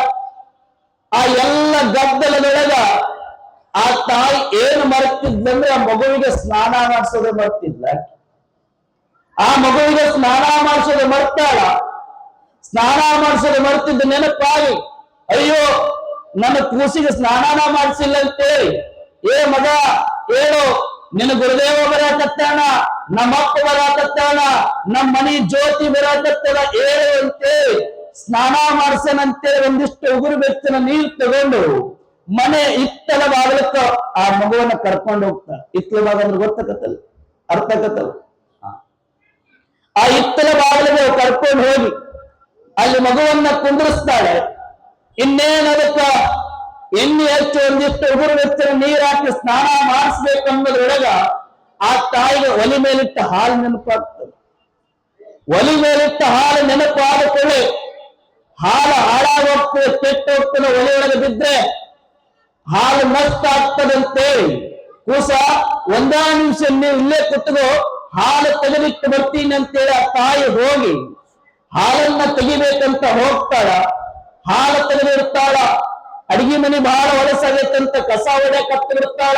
ಕಸ ಹೊಡೆ ಗುಂಬೆ ಒಳಗ ಎಲ್ಲ ಸಾಮಾನುಗಳ ಕಾಲೊಳಗನವಂತವನು ಎತ್ತಿಡ ಕತ್ತಿಡ್ತಾಳ. ಹಿಂಗೆ ಒಂದಲ್ಲ ಒಂದು ಕೆಲಸ ಮಾಡ್ಕೊಂತ ಸುಮಾರು 20-25 ನಿಮಿಷಗಳಾದ ಮೇಲೆ ಮಗು ನೆನಪಾಗ್ತದ ತಾಯಿ. ಅಯ್ಯೋ ನನ್ನ ಕೂಸು ನಲ್ಲೇ ಕುಂದಿರಿಸಿ ಬಂದಿನಲ್ಲ ಅಂತ ಮತ್ತೆ ಕೂಸು ಕಡೆ ಹೋಗ್ತಾಳ. ಅಲ್ಲಿ ಹೋಗ್ತಾಳೆ, ಇತ್ತರವಾಗಿ ಮಗು ಕುಂದಿರಿಸಿದ ಜಾಗಕ್ಕ ಹೋಗಿ ನೋಡಿದ್ರೆ ಮಗು ಇದ್ದಿದ್ದಿಲ್ಲ, ಮಗು ಕಾಣೋದಿಲ್ಲ. ಗಾಬರಿ ಆಗ್ತಾರ, ಮಗು ಎಲ್ಲೋಗದ ಕೂಸು ಅಂತ ಎಲ್ಲ ಕಡೆ ಹುಡುಕ್ತಾಳ. ಮನೆಯೊಳಗ ಎಲ್ಲ ಕಡೆ ಮಗು ಅಂತ ಕೂಗುತ್ತಾಳ, ಕಂದ ಅಂತ ಕೂಗ್ತಾಳ, ಬಂಗಾರ ಅಂತ ಕೂಗ್ತಾಳ. ಎಲ್ಲೂ ಕೂಡ ಮಗು ಇಲ್ಲ. ಯಾರು ಆ ಮಗುವನ್ನ ಆಟ ಆಡಿಸೋದಕ್ಕಾಗಿ ಎತ್ಕೊಂಡು ಹೋಗ್ಯಾರ ಏನು ಅಂತೇಳಿ ಆ ಕೂಸನ್ನ ಹುಡುಕ್ಲಿಕ್ಕೆ ಹೋಗ್ತಾಳ. ಪಕ್ಕದ ಮನೆಯವರು ಎಲ್ಲರಿಗೂ ಕೇಳ್ತಾಳ, ಎಲ್ಲೂ ಕೂಡ ಕೂಸ್ ಇಲ್ಲ. ಯಾರು ಕೂಡ ನಾವು ತಗೊಂಡು ಬಂದಿಲ್ಲ, ಆಡ್ಸಕ್ಕೆ ಕರ್ಕೊಂಡು ಬಂದಿಲ್ಲ ಅಂತ ಹೇಳ್ತಾರ. ಬಹಳ ದುಃಖದಿಂದ ಮತ್ತೆ ಮನೆಗೆ ಬರ್ತಾಳ. ಇದೇನಾಯ್ತು, ಎಲ್ಲರ ಏನು ಇನ್ನೇನು ಬಿಡುಗಡೆ ಬರ್ತಾರ, ಕೂಸು ಕಾಣುವಂತೇಳಿ ಗಂಡನನ್ನ ಕೇಳ್ತಾಳ. ಗಂಡನೂ ಕೂಡ ಗೊತ್ತಿಲ್ಲ ಅಂತಾನ. ಕೊನೆಯಲ್ಲಿ ಬಹಳ ಹೆದರ್ಕೊಂತ ತಾಯಿ ಆ ಇತ್ತಲಕ್ಕೆ ಮತ್ತೆ ವಾಪಸ್ ಬರ್ತಾಳ. ಎಲ್ಲ ಕಡೆ ಹುಡುಕಿದ ಮೇಲೆ ಆ ಇತ್ತಲದೊಳಗ ಒಂದು ಹಾಳು ಬಿದ್ದ ಬಾವಿ ಇತ್ತು. ಆ ಹಾಳು ಬಿದ್ದ ಬಾವಿಯನ್ನು ನೋಡಿ ಒಂದ್ಸಲ ಆಶ್ಚರ್ಯವಾಗಿ ಆಕೆ ಅನ್ಕೊಂತಾಳ, ನಾನು ಅನ್ಕೊಂಡಿದ್ದು ಸುಳ್ಳಾಗಲಿ, ಅನ್ಕೊಂಡಿರೋದು ಸುಳ್ಳಾಗಲಿ, ನನ್ನ ಮಗು ಆ ಬಾವಿಯಿಂದ ಏನಾದ್ರು ಆಟ ಆಡಕತ್ತದೇನೋ ಅಂತೇಳಿ ಆ ಬಾವಿಯ ಸುತ್ತಾಗ್ತಾಳೆ. ಆ ಬಾವಿಯ ಹಿಂದೆಲ್ಲ ಓಡಾಡ್ತಾಳೆ. ಆ ಬಾವಿಯ ಸುತ್ತಲೂ ಕೂಡ ಮಗು ಇದ್ದಿದ್ದಿಲ್ಲ. ದೇವರನ್ನ ನೆನೆಸ್ತಾ, ಅಜ್ಜನನ್ನ ನೆನೆಸ್ಕೊಂತ, ನಾ ಅನ್ಕೊಂಡಿದ್ದಂಗೆ ಆಗಲೇ ಇಲ್ಲೋ ಯಪ್ಪ ಅನ್ಕೊಂತ ಹಾಳು ಬಿದ್ದ ಬಾವಿಯನ್ನ ತಾಯಿ ಇಣಿಕಿ ನೋಡ್ತಾ. ಯಾವಾಗ ಹಾಳು ಬಿದ್ದ ಬಾವಿಯನ್ನ ತಾಯಿ ಇಣಿಕಿ ನೋಡಿದ್ಲು, ಆ ಮಗು ಆಟ ಆಡ್ಕೊಂತ ಆ ಹಾಳು ಬಿದ್ದ ಬಾವಿ ಕಡೆ ಬಂದು ಆ ಬಾವಿ ಒಳಗ ಆಟ ಆಡ್ಕೊಂತ ಬಂದು ಬಿದ್ದು ಸತ್ತು ಹೋಗಿದ್ದ. ಯಾವಾಗ ಆ ಮಗು ಬಾವಿ ಒಳಗೆ ಬಿದ್ದು ಸತ್ತಿರೋದನ್ನ ತಾಯಿ ನೋಡ್ತಾಳ, ಹೃದಯ ಒಡೆದಂಗಾಗ್ತದ, ಜೋರಾಗಿ ಚೀರ್ತಾಳ. ತಾನು ಕಂಡ ಸಾವಿರಾರು ಕನಸುಗಳು ಒಮ್ಮೆಲೆ ನಿಂತು ಹೋಗ್ತಾವ. ತಾಯಿಯ ಕರುಳು, ತಾಯಿಯ ಹೃದಯ ಒಂದೇ ಸಲ ಹಿಂದೆಯನ್ನಾಗ್ತದ. ಕೂಗುತ್ತಾಳ, ಏ ಗುರುದೇವ, ನೀನು ಬರುವ ದಿನನೇ ನನ್ನ ಮಗುವನ್ನು ಕಸ್ಕೊಂಡೇನು? ನೀ ಕೊಟ್ಟ ವರವನ್ನ ನೀ ಬರೆದ ದಿನ ಕಿತ್ತುಕೊಂಡಿಯಲ್ಲೋ? ನಿನಗೋಸ್ಕರ ಇಷ್ಟೆಲ್ಲ ಸಿದ್ಧತೆಯನ್ನು ಮಾಡಿವಿ, ನೀ ಕೊಟ್ಟ ಆಶೀರ್ವಾದವನ್ನ ನೀನೇ ಕಿತ್ತುಕೊಂಡೆಲ್ಲೋ ಯಪ್ಪ. ನನ್ನ ಕೂಸನ್ನ ನೀ ಬರೋದಿನೇ ನಿನ್ನ ಪಾದಕ್ಕೆ ಹಾಕೊಂಡೆಲ್ಲೋ ಗುರುವೆ. ಜೋರಾಗಿ ಚೀಲ್ತಾಳೆ, ಕಣ್ಣೀರಾಗ್ತಾಳೆ, ಮಗು ಅಂತ ಕೂಗುತ್ತಾಳೆ. ಎಲ್ಲೂ ಕೂಡ ಮಗು ಸತ್ತ ಬಿದ್ದದ. ಈಕೆಯ ಕೂಗುವ ಶಬ್ದವನ್ನು ಕೇಳಿ ಗಂಡ ಓಡೋಡಿ ಬಂದ. ಏನಾಯ್ತು ಅಂದ. ಏನಂತ ಹೇಳಿ, ಯಾವ ಕಾರಣಕ್ಕಾಗಿ ಇಡೀ ಊರು ಹಬ್ಬದ ವಾತಾವರಣದೊಳಗದ ಆ ಕಾರಣೀಭೂತನಾದ ನನ್ನ ಮಗನೇ ಇವತ್ತು ಬಾಯಿ ಒಳಗೆ ಬಿದ್ದು ಸತ್ವಗೆ ಅದ. ಗಂಡನು ಒಂದು ಕ್ಷಣ ನೋಡಿ ಸಿಡಿಲು ಬಡದರಗತ್ತೆ ನಿಂತವನು ಕೂಡ ತಾನೂ ಕೂಡ ನೂರಾರು ಕನಸು ಕಂಡಿದ್ದ ಮಗುವಿನ ಬಗ್ಗೆ. ಎಲ್ಲ ದೇವರುಗಳ ಆಯ್ಕೆಯನ್ನು ಕಟ್ಟಿಕೊಂಡು ಉಪವಾಸ ವನವಾಸಗಳನ್ನ ಮಾಡಿ ಕೊನೆಯದಾಗಿ ಒಂದು ಮಗುವನ್ನ ಪಡೆದಿದ್ವಿ. ಅದು ಕೂಡ ಯಾರು ಆಶೀರ್ವಾದ ಮಾಡಿದ್ರು ಅವನು ಬರೋ ದಿನಾನೇ ಕಳ್ಕೊಂಡು ಬಿಟ್ಟಿವಿ. ಈ ಹಬ್ಬವನ್ನು ಹೋಗಿ ಸ್ಮಶಾನವನ್ನು ಮಾಡಿಕೊಂಡಿವಿ ಅಂತೇಳಿ ಗಂಡ ಹೆಂಡತಿ ಕಣ್ಣೀರು ಹಾಕ್ತಾರೆ. ಹೆಂಡತಿ ಜುರಾಗಿ ಚೀರಿ ಚೀರಿ ಹೇಳ್ತಾಳ. ಕೊನೆಯದಾಗಿ ಗಂಡ ಹೇಳ್ತಾನ, ನೋಡು ಮಗು ಸತ್ತು ಹೋಗ್ಯದ, ಮಗುವಿನ ಆಯುಷ್ಯ ಮುಗಿದ. ಈಗ ನಾವು ಕಣ್ಣೀರು ಹಾಕೊಂತ ಕುಂತ್ರೆ ಸಮಾಜದೊಳಗೆ ಮತ್ತೆ ನಾವು ನಿಂದನೆಗೊಳಗಾಗ್ತೇವೆ. ದಯಮಾಡಿ ನಿನ್ನ ಕೈ ಮುಗಿದು ಹೇಳ್ತೀನಿ, ನಿನ್ನಷ್ಟೇ ನಾವು ನನಗೂ ಐತಿ. ನಾವು ಸಾವಿರಾರು ಹರಕೆಗಳನ್ನು ಹೊತ್ತುಕೊಂಡು ಜನ್ಮ ಕೊಟ್ಟ ಮಗು ಸತ್ತದ ಅಂತಕ್ಕಂಥ ನಾವು ನನ್ನಲ್ಲಿ ಐತಿ. ಆದ್ರೆ ನನಗೆ ಕೈ ಮುಗಿದು ಕೇಳ್ತೀನಿ, ಈ ಮಗು ಸತ್ತಿರೋದು ನಿನಗ ನನಗೆ ಇಬ್ಬರಿಗೆ ಗೊತ್ತಿರ್ಲಿ. ದಯಮಾಡಿ ಮೂರನೇ ವ್ಯಕ್ತಿಗೆ ಗೊತ್ತಾಗೋದು ಬೇಡ. ಇದೇನಾದ್ರೂ ಮೂರನೇ ವ್ಯಕ್ತಿಯ ಕಿವಿಗೆ ಬಿತ್ತು ಅಂದ್ರೆ ಆ ಪುಟ್ಟ ಯಜ್ಜನ ಕಿವಿಗೂ ಕೂಡ ಬೀಳ್ತದ. ನಾವು ನೋವು ಕೊಟ್ಟಂಗ ನಮ್ಮ ನೋವು ನಮ್ಮಲ್ಲೇ ಇರ್ಲಿ. ಅಕಸ್ಮಾತ್ ನಮ್ಮ ನೋವು ಏನಾದ್ರು ಪುಟ್ಟ ಯಜ್ಜನಿಗೆ ಗೊತ್ತಾಯ್ತು ಅಂದ್ರೆ ಆ ಶಿವಯೋಗಿ ಏನಾದ್ರೂ ಮನಸ್ಸು ನೋವು ಮಾಡಿಕೊಂಡ ಅಂದ್ರೆ ಮತ್ತೆ ಮುಂದಿನ ಜನ್ಮದಲ್ಲಿ ಇದೇ ಪಾಪವನ್ನು ಅನುಭವಿಸ್ಬೇಕಾಗ್ತದ. ದಯಮಾಡಿ ನಿನ್ನ ಕೈ ಮುಗಿತೀನಿ, ನಮ್ಮ ನೋವನ್ನು ಶಿವಯೋಗಿಗೆ ತೋರಿಸೋದು ಬೇಡ, ನಮ್ಮ ನೋವನ್ನ ಶಿವಯೋಗಿ ಮುಂದೆ ಹೇಳ್ಕೊಳ್ಳೋದು ಬೇಡ. ನಾವು ಹೇಳ್ಕೊಂಡಿವಿ ಅಂದ್ರೆ ಆತ ಮನಸ್ಸು ನೋವು ಮಾಡಿಕೊಂತಾನ. ದಯಮಾಡಿ ಆತನಿಗೆ ಗೊತ್ತಾಗಲಾರ್ದಂಗ ಆತನ ತುಲಾವರವನ್ನ ಪಾದ ಪೂಜೆಯನ್ನು ಮಾಡಿ ನಾವು ಕಳಿಸೋಣ. ಆತನ ಆಶೀರ್ವಾದ ಇತ್ತು ಅಂದ್ರೆ ಇನ್ನೊಂದು ಮಗು ಆಗ್ತದಂತೇಳಿ ಧೈರ್ಯ ಹೇಳಿ ಆ ಸತ್ತಂತ ಮಗುವನ್ನ ಗಂಡ ಬಾವಿಯಿಂದ ತಗೊಂಡು ಬಂದು ಎಲ್ಲ ದೇಹವನ್ನು ಚೆಕ್ ಮಾಡ್ತಾನೆ. ಯಾವ ದೇಹದೊಳಗೂ ಕೂಡ ಉಸಿರಾಟ ಇಲ್ಲ. ಹೆಂಡತಿ ಒಂದೇ ಸಮಾನ ಕಣ್ಣೀರು ಹಾಕ್ತಾ ಇದ್ದಾಳೆ. ಕೊನೆಯದಾಗಿ ಆ ಮಗುವನ್ನು ಚಾಪೆ ಒಳಗೆ ಸುತ್ತಿ ಒಂದು ಕೊಠಡಿ ಒಳಗೆ ಒಂದು ರೂಮಿನೊಳಗ ಆ ಮಗುವಿನ ದೇಹವನ್ನು ಇಟ್ಟು ಚಾವಿಯನ್ನು ಹಾಕ್ತಾರೆ. ಇನ್ನೇನು ಶಿವಯೋಗಿಗಳು ಬಂದ್ರು ಅಂತ ಗಂಡನಿಗೆ ಸಂದೇಶ ಬಂದು ಕೂಡಲೇ ಆ ಗುರುಗಳನ್ನ ಕರ್ಕೊಂಡು ಬರ್ತೇನೆ, ದಯಮಾಡಿ ಕಣ್ಣೀರು ಹಾಕಬೇಡ, ಗೊತ್ತು ಮಾಡಬೇಡ, ಅವ್ರ ಮನಸ್ಸು ನೋವು ಮಾಡೋದು ಬೇಡ ಅಂತ ಆ ಗುರುಗಳನ್ನ ಕರ್ಕೊಂಡ್ಬರ ಗಂಡ ಹೋದ. ಈ ಕಡೆ ಹೆಂಡತಿ ಮನೆಯೊಳಗೆ ಕುಂತಾಳ. ಒಂದು ಕಡೆ ಇಡೀ ಊರಿನ ಸಡಗರದಿಂದ ಕಾಯಕತ್ತದ, ಮತ್ತೊಂದು ಕಡೆ ಮನೆಯೊಳಗ ಸಂಭ್ರಮದ ವಾತಾವರಣ, ಮತ್ತೊಂದು ಕಡೆ ತಾನೇ ಜನ್ಮ ಕೊಟ್ಟ ಮಗುವಿನ ಹೆಣ. ಈ ಎಲ್ಲವನ್ನ ಒಂದೇ ಸಮಾನ ನೋಡಿ ಜೋರಾಗಿ ಅಳ್ತಾ ಇದ್ದಾಳೆ, ಕಣ್ಣೀರು ಹಾಕ್ತಾ ಇದ್ದಾಳೆ. ಗುರು ಬರೋ ದಿನಾನೇ ನನ್ನ ಮಗುವನ್ನ ಕಳ್ಕೊಂಡಿಲ್ಲ ಅಂತ ಕಣ್ಣೀರು ಹಾಕ್ತಾ ಇನ್ನೇನು ಪುಟ್ಟ ಮನೆ ಬಾಗಿಲಿಗೆ ಬಂದಾರ. ತಾಯಿ ಕಣ್ಣೀರು ಒರೆಸ್ಕೊಂಡು ಆ ಪುಟ್ಟ ಯಜ್ಜನಿಗೆ ನಮ್ಮ ನೋವು ಗೊತ್ತಾಗಬಾರ್ದು ಅಂತ ಹೇಳಿ ಆ ನೋವಿನೊಳಗೂ ಕೂಡ ತಾಯಿ ಗುರುಗಳ ಪಾದಕ್ಕೆ ನೀರನ್ನು ಹಾಕಿ ಆರತಿಯನ್ನು ಹಿಡಿದು ನನ್ನ ನೋವು ಅಜ್ಜನಿಗೆ ಗೊತ್ತಾಗಬಾರದು ಅಂತ ಹೇಳಿ ಆ ನೋವಿನೊಳಗೂ ಕೂಡ ಎಷ್ಟು ಅದ್ಭುತವಾಗಿ ಹಾಡಾಡ್ತಾ ಅಜ್ಜನನ್ನು ಕರ್ಕೊಂತಾಳ ಅಂದ್ರ ನನ್ನ ಕಣ್ಣೀರು ನನ್ನ ನೋವು ಅಜ್ಜನಿಗೆ ಗೊತ್ತಾಗಬಾರ್ದು ಅಂತೇಳಿ ಅಜ್ಜನಿಗೆ ಆರತಿ ಮಾಡ್ತಾಳ. ಆರತಿಯ ಮಧ್ಯದಲ್ಲಿ ಹಾಕಿ ಹಾಡಾಡ್ತಾಳ. ನೋವದ ಎಲ್ಲ ಐತೆ ಆದ್ರೂ ಗೊತ್ತಾಗಬಾರ್ದಲ್ಲ. ಹರಬಂದ ಗುರು ಬಂದ ಗದುಗಿನ ವೀರೇಶ್ವರ ಪುಣ್ಯಾಶ್ರಮದ ಯೋಗಿ ಬಂದ ಹಂತಕ್ಕೆ ಬಹಳ ಅದ್ಭುತವಾಗಿ ಹಾಡಾಡ್ತಾ ಅರ್ಜುನನ್ನು ಕರ್ಕೊಂತಾಳೆ. ಯಾವಾಗ ಹರಬಂದ ಗುರು ಬಂದ ಯೋಗಿ ಬಂದ ಅಂತ ಹಾಡಾಡ್ಕೊಂತ ಅಜ್ಜನನ್ನು ಕರ್ಕೊಂಡು ಅಜ್ಜ ಬಂದು ಪಾದ ಪೂಜೆಗೆ ಕುಂತರು. ಗಂಡ ಹೆಂಡತಿ ಇಬ್ಬರು ಕೂಡ ಅಜ್ಜವರ ಪಾದವನ್ನು ಎಡಗೈಯೊಳಗೆ ಹಿಡ್ಕೊಂಡು ಎಲ್ಲ ಸಮಾಜದ ಹಿರಿಯರು ಕುಂತಾರ. ಯಾವಾಗ ತಾಯಿ ಪಾದವನ್ನು ಹಿಡಿದು ದುಃಖ ತಡಿಲಿಕ್ಕಾಗಲಿಲ್ಲ. ಎಷ್ಟೇ ಹೇಳಿದ್ರು ಕೂಡ ಎತ್ತ ತಾಯಿಯ ಕರಳು 9 ತಿಂಗಳು 9 ದಿನಗಳು 45 ಸೆಕೆಂಡ್ಗಳ ಕಾಲ ಒಬ್ಬ ತಾಯಿ ಗರ್ಭದಲ್ಲಿ ಮಗುವನ್ನು ಇಟ್ಕೊಂಡು ಸಾಕಿದ ಪ್ರೀತಿ ಎಲ್ಲವೂ ಕೂಡ ನೆನಪಾಗಿ ಕೊನೆಯದಾಗಿ ಅಜ್ಜನ ಪಾದವನ್ನು ಹಿಡಿದಾಗ ಆಕೆಗೆ ನೆನಪಾಗ್ತದ ಇದೇ ಪಾದವನ್ನು ಹಿಡಿದಲ್ಲವೇ ನಾನು ನನ್ನ ಮಗುವಿಗಾಗಿ ಬೇಡಿಕೊಂಡಿದ್ದು. ಇದೇ ಪಾದವನ್ನ ನಮಸ್ಕರಿಸುವುದಕ್ಕಾಗಿ ಅಲ್ಲವೇ ನಾನು ದಾವಣಗೆರೆಯಿಂದ ಗದಗಿನವರೆಗೂ ಪಾದಯಾತ್ರೆ ಹೋಗಿದ್ದು. ಇದೇ ಪಾದಕ್ಕಲ್ಲವೇ ನನ್ನ ಮಗನ ಹಣೆಯನ್ನ ಮಸ್ತಕವನ್ನ ಅಜ್ಜನಿಗೆ ಮುಟ್ಟಿಸಬೇಕೆಂದಿದ್ದು.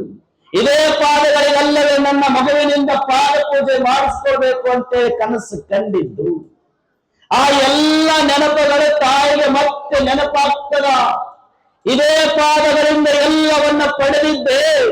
ಆದ್ರೆ ಇವತ್ತಿದೇ ಪಾದಗಳಿಂದ ಕೈ ಒಳಗಿಡಿದಾಗ ಯಾವ ಪಾದಗಳಿಂದ ಹಿಡಿದು ಬೇಡಿದ್ನೋ ಅದೇ ಪಾದಗಳು ಮತ್ತೆ ಕೈ ಒಳಗೆ ಬಂದು ಕುಂತಾಗ ಮಗು ಇಲ್ಲಲ್ಲ ಅನ್ನೋ ನೋವು ಆ ತಾಯಿಗೆ ತಡ್ಕೊಳ್ಳಾಗ ಒಂದೆರಡು ಕಣ್ಣೀರು ಹಾಕೇ ಬಿಟ್ಲೆ. ಯಾವಾಗ ಒಂದೆರಡು ಕಣ್ಣೀರು ಹಾಕಿಲು ಅಜ್ಜನ ಪಾದಕ್ಕೆ ಬಿದ್ದು ಅಜ್ಜ ತಡಮಾಡುವ ಕೇಳ್ತಾನ, ಯಾಕವ ಪವಿತ್ರವಾಗಿರುವಂತ ಗಂಗಾ ಜಲವನ್ನ ಹಾಕಿ ನನ್ನ ಪಾದ ತೊಳಿತಿ ಅಂದೆ, ನೀನು ನೋಡಿದ್ರ ನಿನ್ನ ಕಣ್ಣೀರ್ ಹಾಕ್ತ ಪಾದ ತೊಳೆಯಕತ್ತೇಳಿ ಯಾಕ? ಅವಾಗ ಹೆಣ್ಮಗಳಂತಾಳ, ಯಪ್ಪ ಇವು ಕಣ್ಣೀರು ನೀ ಬಂದಿದ್ದಕ್ಕೆ ಆನಂದವಾಗಿ ಆನಂದದ ಕಣ್ಣೀರು ಇದಾವ, ಮತ್ತೇನು ಅಲ್ಲ. ಅವಾಗ ನೋಡು, ಜಗತ್ತಿಗೆ ನಾನು ಕುರುಡನಾಗಿ ಕಾಣಬಹುದು, ಜಗತ್ತಿನೊಳಗೆ ನಾನು ನೋಡ್ಲಿಕ್ಕೆ ಕಣ್ಣುಗಳು ಇಲ್ಲದೆ ಇರಬಹುದು, ಆದ್ರೆ ನನ್ನ ಗುರು ಆಗಿರುವಂತ ಪಂಚಾಕ್ಷರಿ ಗವಾಯಿಗಳು ಹಾನಗಲ ಕುಮಾರಸ್ವಾಮಿಗಳು ನನಗ ಭಕ್ತರ ಅಂತರಂಗದೊಳಗೆ ದುಃಖ ನೋವು ಖುಷಿ ಅನ್ನುವಂತ ತಿಳ್ಕೊಳ್ಳುವಂತ ಶಕ್ತಿ ಕೊಟ್ಟಾನ. ಇದು ಆನಂದದ ಕಣ್ಣೀರಲ್ಲವ, ದುಃಖದ ಕಣ್ಣೀರದ ಏನು ಹೇಳು ಅಂದ್ರು. ಯಾವಾಗ ನನಗೆಲ್ಲಾ ಗೊತ್ತಾಗ್ತದ ಅಂತ ಅಜ್ಜ ಹೇಳಿದಾಗ ಆ ತಾಯಿ ಹಿಂದೆ ಮುಂದೆ ಯೋಚನೆ ಮಾಡಲಾದೆ ತನ್ನೊಳಗಿರೋ ಎಲ್ಲ ದುಃಖವನ್ನು ಹೊರಗಾಕ್ತಾರೆ. ಏನಂತ ಹೋಗಿರುವೆ, ನಿನ್ನಿಂದ ನಿನಗೋಸ್ಕರ ಎಲ್ಲವನ್ನ ಬೇಡಿಕೊಂಡು ಬಂದಿದ್ದೆ, ನೀ ಕೊಟ್ಟ ಆಶೀರ್ವಾದ ಮಾಡಿದ ಮಗು ನೀ ಬೆಳೆದಿನೇ ಕಸ್ಕೊಂಡಿ ಎಂದು ಮೇಲೆ ಇನ್ನೇನು ಹೇಳಿ, ಇನ್ನೇನು ಹೇಳಪ್ಪ, ನೀ ಬರೋದಿನ ನನ್ನ ಮಗು ಸತ್ತೋಗ್ಯದ, ಅದಕ್ಕೆ ದಯಮಾಡಿ ನಿನಗೆ ನಾವು ತಿಳಿಸಬಾರದು ಅನ್ಕೊಂಡಿದ್ದೆ, ಮತ್ತೆ ನಿನಗೆಲ್ಲಾನು ಗೊತ್ತಾಗ್ತದೆ ಅಂದ ಮೇಲೆ ತಡ್ಕೊಂಡಾರೆ ಏನು ಮಾಡಿ ಹೇಳಿದ್ರು. ಎಲ್ಲ ಹೇಳಿದ ಮೇಲೆ ಅಜ್ಜವರಂತಾರ, ನೋಡು ನಾಗ ಗುರುಗಳು ನನಗ ಕೊಡೋದು ಮಾತ್ರ ಆಶೀರ್ವಾದ ಮಾಡಿ ಕೇಳ, ಕಸ್ಕೊಳಕ್ಕಲ್ಲ. ಹೋಗ್ರಿ, ನಾ ಕೊಟ್ಟದ್ದು ನಾ ಕಸ್ಕೊಳಕ್ ಸಾಧ್ಯವಿಲ್ಲ, ಹೋಗಿ ಆ ಹುಡುಗನನ್ನ ಕರ್ಕೊಂಡು ಬರಿ. ಯಾವಾಗ ಆ ಹುಡುಗನನ್ನ ಕರ್ಕೊಂಡು ಬರಿ ಅಂತಾರ, ಗಂಡ ಅಂತ ಯಪ್ಪ ಆ ಹುಡುಗ ಬರಂಗಿಲ್ಲ, ಆ ಕೂಸು ಸತ್ತದ, ನಾನೇ ನನ್ನ ಕೈಯಾರ ಬಾವಿಯಿಂದ ಎತ್ಕೊಂಡು ಬಂದೀನಿ, ಬಾವಿ ಒಳಗೆ ಬಿದ್ದು ಸತ್ತದ, ದಯಮಾಡಿ ನಿನ್ನ ಕೈ ಮುಗಿದು ಕೇಳ್ತೀನಿ, ಕಾಲು ಹಿಡಿದು ಕೇಳ್ತೀನಿ, ಹೇಗಾದ್ರೂ ಮಾಡಿ ನಮಗೆ ಇನ್ನೊಂದು ಮಗು ಆಗಂಗ ಆಶೀರ್ವಾದ ಮಾಡು, ಆದ್ರ ಆ ಮಗುವನ್ನ ಸುದ್ದಿಯನ್ನ ಮರೆತು ಬಿಡು, ನಿನಗೆ ತುಲಾಭಾರ ಮಾಡ್ತೀವಿ, ಪಾದ ಪೂಜೆ ಮಾಡ್ತೀವಿ, ಆಶೀರ್ವಾದ ಮಾಡಿ ಹೋಗ್ಬಿಡಪ್ಪ. ಆ ಮಗುವಿನ ಸುದ್ದಿ ಎತ್ತಿದ್ರ ಇಲ್ಲಿ ಮತ್ತೆ ಸ್ಮಶಾನದ ವಾತಾವರಣ ಆಗ್ತದೆ, ದಯಮಾಡಿ ಬೇಡ ಅಂದಾಗ ಅಜ್ಜ ನಗನಗತ್ತ ಅಂತಾರ, ಏನೋ ನಾನು ಬಂದಾಗ ಸ್ಮಶಾನ ವಾತಾವರಣ ಆಗ್ತದೆ, ನಾನು ಸ್ಮಶಾನವನ್ನೇ ಕೈಲಾಸ ಮಾಡಿದವರದೀವಿ ಅಂತದ್ರೊಳಗ ಇಲ್ಲಿ ಬಂದಾಗ ಸ್ಮಶಾನ ಆಗಲಿಕ್ಕೆ ಸಾಧ್ಯ ಇಲ್ಲ, ಹೋಗ ಮಗುವನ್ನು ಕರ್ಕೊಂಡು ಬಾ, ಅವನೇ ಪಾದ ಪೂಜೆ ಮಾಡ್ತಾನೆ ಅಂತ ಅಜ್ಜ ಹೇಳಾಕತ್ತಾರ. ಗಂಡ ಹೆಂಡತಿ ಇಬ್ಬರು ಎದ್ದು ನಿಂತು ಹೇಳ್ತಾರ, ಯಪ್ಪ ದಯಮಾಡಿ ಬಿಟ್ಟು ಬಿಡ ಆ ವಿಚಾರವನ್ನ, ಮಗು ಸತ್ತೋಗಿದ ನಾವೇ ಕೈಯಾರೆ ಚಾಪಿ ಒಳಗೆ ಸುತ್ತಿ ಆ ದೇಹವನ್ನ ರೂಮೊಳಗ ಕೊಠಡಿ ಒಳಗಿಟ್ಟಿವಿ, ಆ ಸುದ್ದಿಯನ್ನ ಬಿಟ್ಟು ಬಿಡು. ಕೊನೆಯದಾಗಿ ಒಂದು ಮಾತು ಹೇಳ್ತಾರೆ, ನೋಡು ನಿಮಗ ನಿಜವಾಗೂ ನನ್ನ ಮೇಲೆ ಭಕ್ತಿ ಇದ್ರೆ, ನಿಮಗೆ ನಿಜವಾಗೂ ನನ್ನಿಂದಲೇ ಆ ಮಗು ಜನನ ಆಗದಂತ ನಿಷ್ಠೆ ಇದ್ರೆ, ನಿಮಗೆ ನಿಜವಾಗೂ ನನ್ನ ಮೇಲೆ ಶ್ರದ್ಧೆ ಭಕ್ತಿ ಗೌರವ ಅನ್ನೋದು ಇದ್ದಿದ್ದೆ ಕರೆ ಆದ್ರೆ, ನನ್ನ ಮಾತು ಮೀರಲಾರ್ದೆ ಆ ಮಗುವನ್ನು ಕರ್ಕೊಂಡು ಬರಿ, ಅವನೇ ಪಾದ ಪೂಜೆ ಮಾಡ್ತೇನೆ ಅಂದಾಗ ಗುರುಗಳ ಮಾತನ್ನ ಕೇಳಿ ಗಂಡ ಹೆಂಡತಿ ಏನಿದು ಎಂತ ಪರೀಕ್ಷೆ, ಸತ್ತ ಮಗುವನ್ನ ನಾವೇ ಕೈಯಾರೆ ಎತ್ಕೊಂಡು ಬಂದು ಮಲಗಿಸೀವಿ, ಅಜ್ಜ ನೋಡಿದ್ರೆ ನನ್ನ ಮೇಲೆ ನಂಬಿಕೆ ನನ್ನ ಮೇಲೆ ಭಕ್ತಿ ಅಂತೇಳಿ ಹಲವಾರು ನಮಗೆ ಕಟ್ಟುಪಾಡುಗಳನ್ನ ಹಾಕಿ ಮಗುವನ್ನು ಕರ್ಕೊಂಡು ಬಾಣಾಕತ್ತಾರ. ಮತ್ತು ಗುರುವನ್ನ ಮಾತು ಮೀರೋದು ಬೇಡ, ಹೋಗೋದು ನಡಿ, ಏನಾರ ಆಗ್ಲಿ ಸಚ್ಚಿದ ಮಲಗ ಮಗುವನ್ನಾದ್ರೂ ಅವ್ರ ಪಾದಕ್ಕೆ ಹಾಕೋಣ, ಮತ್ತೇನು ದಾರಿ ಇಲ್ಲ ಅಂತೇಳಿ ಗುರುವಿನ ಮಾತು ಮೀರೋದು ಬೇಡ ಅಂತೇಳಿ ಗಂಡ ಹೆಂಡತಿ ಇಬ್ರು ಕೂಡ ಆ ಮಗುವನ್ನ ಮಲಗಿಸಿದ ಸತ್ತಿನ ರೂಮಿಗೆ ಬರ್ತಾರೆ. ಅಲ್ಲಿ ಒಂದು ಕ್ಷಣ ಯೋಚನೆ ಮಾಡ್ತಾ, ಸತ್ತಿರ ಮಗುವನ್ನ ನೋಡಿದ್ರೆ ಮತ್ತೆ ಹೆಂಡತಿಗೆ ದುಃಖ ಆಗ್ತದಂತ ಗಂಡ, ಆ ಸತ್ತಿರುವ ಮಗುವನ್ನ ನಾನು ಕಣ್ಣಾರೆ ಕಂಡ್ರೆ ಏನಾಗ್ತದಂತ ತಾಯಿ. ಅವಾಗಲೇ ಮಗು ಸತ್ತಾಗ ಒಂದಲ್ಲ 20 ಬಾರಿ ಒಂದೇ ಸಲ ಮಗು ಹೇಳೋ, ಒಂದೇ ಸಲ ಅಮ್ಮ ಅಂತ ಕೂಗಿ ಕೇಳಿದ್ರು ಕೂಡ ಮಗು ಒಂದು ಸಲ ಎದ್ದು ಮಾತಾಡಿಲ್ಲ. ಈಗ ಸತ್ತ ಮಗುವನ್ನ ಕರ್ಕೊಂಡು ಬಾರಕತ್ತ ಗುರುಗಳು ಅಂತ ಯೋಚನೆ ಮಾಡಿ ಆ ತಾಯಿ ನಿಧಾನಕ್ಕ ಆ ಕೊಠಡಿಯ ಚಿಲಕವನ್ನ ತೆಗಿತಾಳೆ, ಕಣ್ಣು ಮುಚ್ಚಿ ಆ 2 ಕದಗಳನ್ನ ತಳ್ಳುತ್ತಾಳೆ. ಯಾವಾಗ ಗುರುಗಳನ್ನ ಪುಟ್ಟಯ್ಯ ನಿಂದೇ ಇಲ್ಲ, ಏನು ನನಗೆ ಗೊತ್ತಿಲ್ಲ ಅನ್ನಕ್ಕಂತ ಚಿಲಕವನ್ನ ತೆಗೆದು ಕದಗಳನ್ನ ದೂಕ್ತಾಳೋ, ದೂಕಿದ ಮರುಕ್ಷಣನೇ ಏನು ಚಾಪಿಯೊಳಗೆ ಸತ್ತು ಬಿದ್ದಿತ್ತಲ್ಲ ಮಗು, ಸತ್ತು ಬಿದ್ದ ಮಗುವನ್ನು ಚಾಪಿಯೊಳಗೆ ಸುತ್ತಿದ್ರಲ್ಲ, ಅದೇ ಮಗು ಚಾಪಿಯಿಂದ ಎದ್ದು ಅಮಾಂತ ಕೂಗುತ್ತದ, ಆಟ ಆಡ್ಕೊಂತ ಅಮಾಂತದ. ಯಾವಾಗ ಸತ್ತು ಬಿದ್ದ ಮಗು ಚಾಪಿಯೊಳಗೆ ಎದ್ದು ಕುತ್ಕೊಂಡು ಆಟ ಆಡ್ತಾ ಅಮಾಂತ ಕೂಗ್ತದೋ, ತಾಯಿಗೆ ಆಶ್ಚರ್ಯ ಆಗ್ತದ. ಓಡಿ ಹೋಗಿ ಆ ಮಗುವನ್ನು ಎತ್ಕೊಂಡು ಏನೋ ಕೂಸ ಅಂತಾರ, ಅಮಾಂತ ಕೂಗುತ್ತದ. ಆ ಅಮ್ಮ ಅನ್ನುವಂತ ಶಬ್ದವನ್ನ ಗುರು ಬರೋಕ್ಕಿಂತ ಮುಂಚೆ 100 ಸಲ ಒಂದೇ ಸಲ ಅಮ್ಮ ನನ್ನ ಜನ್ಮ ಪಾವನ ಆಗ್ತದ ಅಂದ್ರೂ ಕೂಡ ಅನಲಾದ ಮಗು ಗುರುವೇ ಹೇಳಿಕೊಳ್ಳೆ ತೆಗೆದಾಗ ಕದವನ್ನ ಚಾಪಿಯಿಂದ ಎದ್ದು ಮಗು ಆಟ ಆಡ್ತಾ ಅಮ್ಮ ಅಂದಿದ್ದನ್ನ ನೋಡಿ ಎತ್ಕೊಂಡು ಮುತ್ತಿಡ್ತಾ ಓಡೋಡಿ ಗುರುವಿನ ಪಾದಕ್ಕೆ ಹಾಕ್ತಾಳ.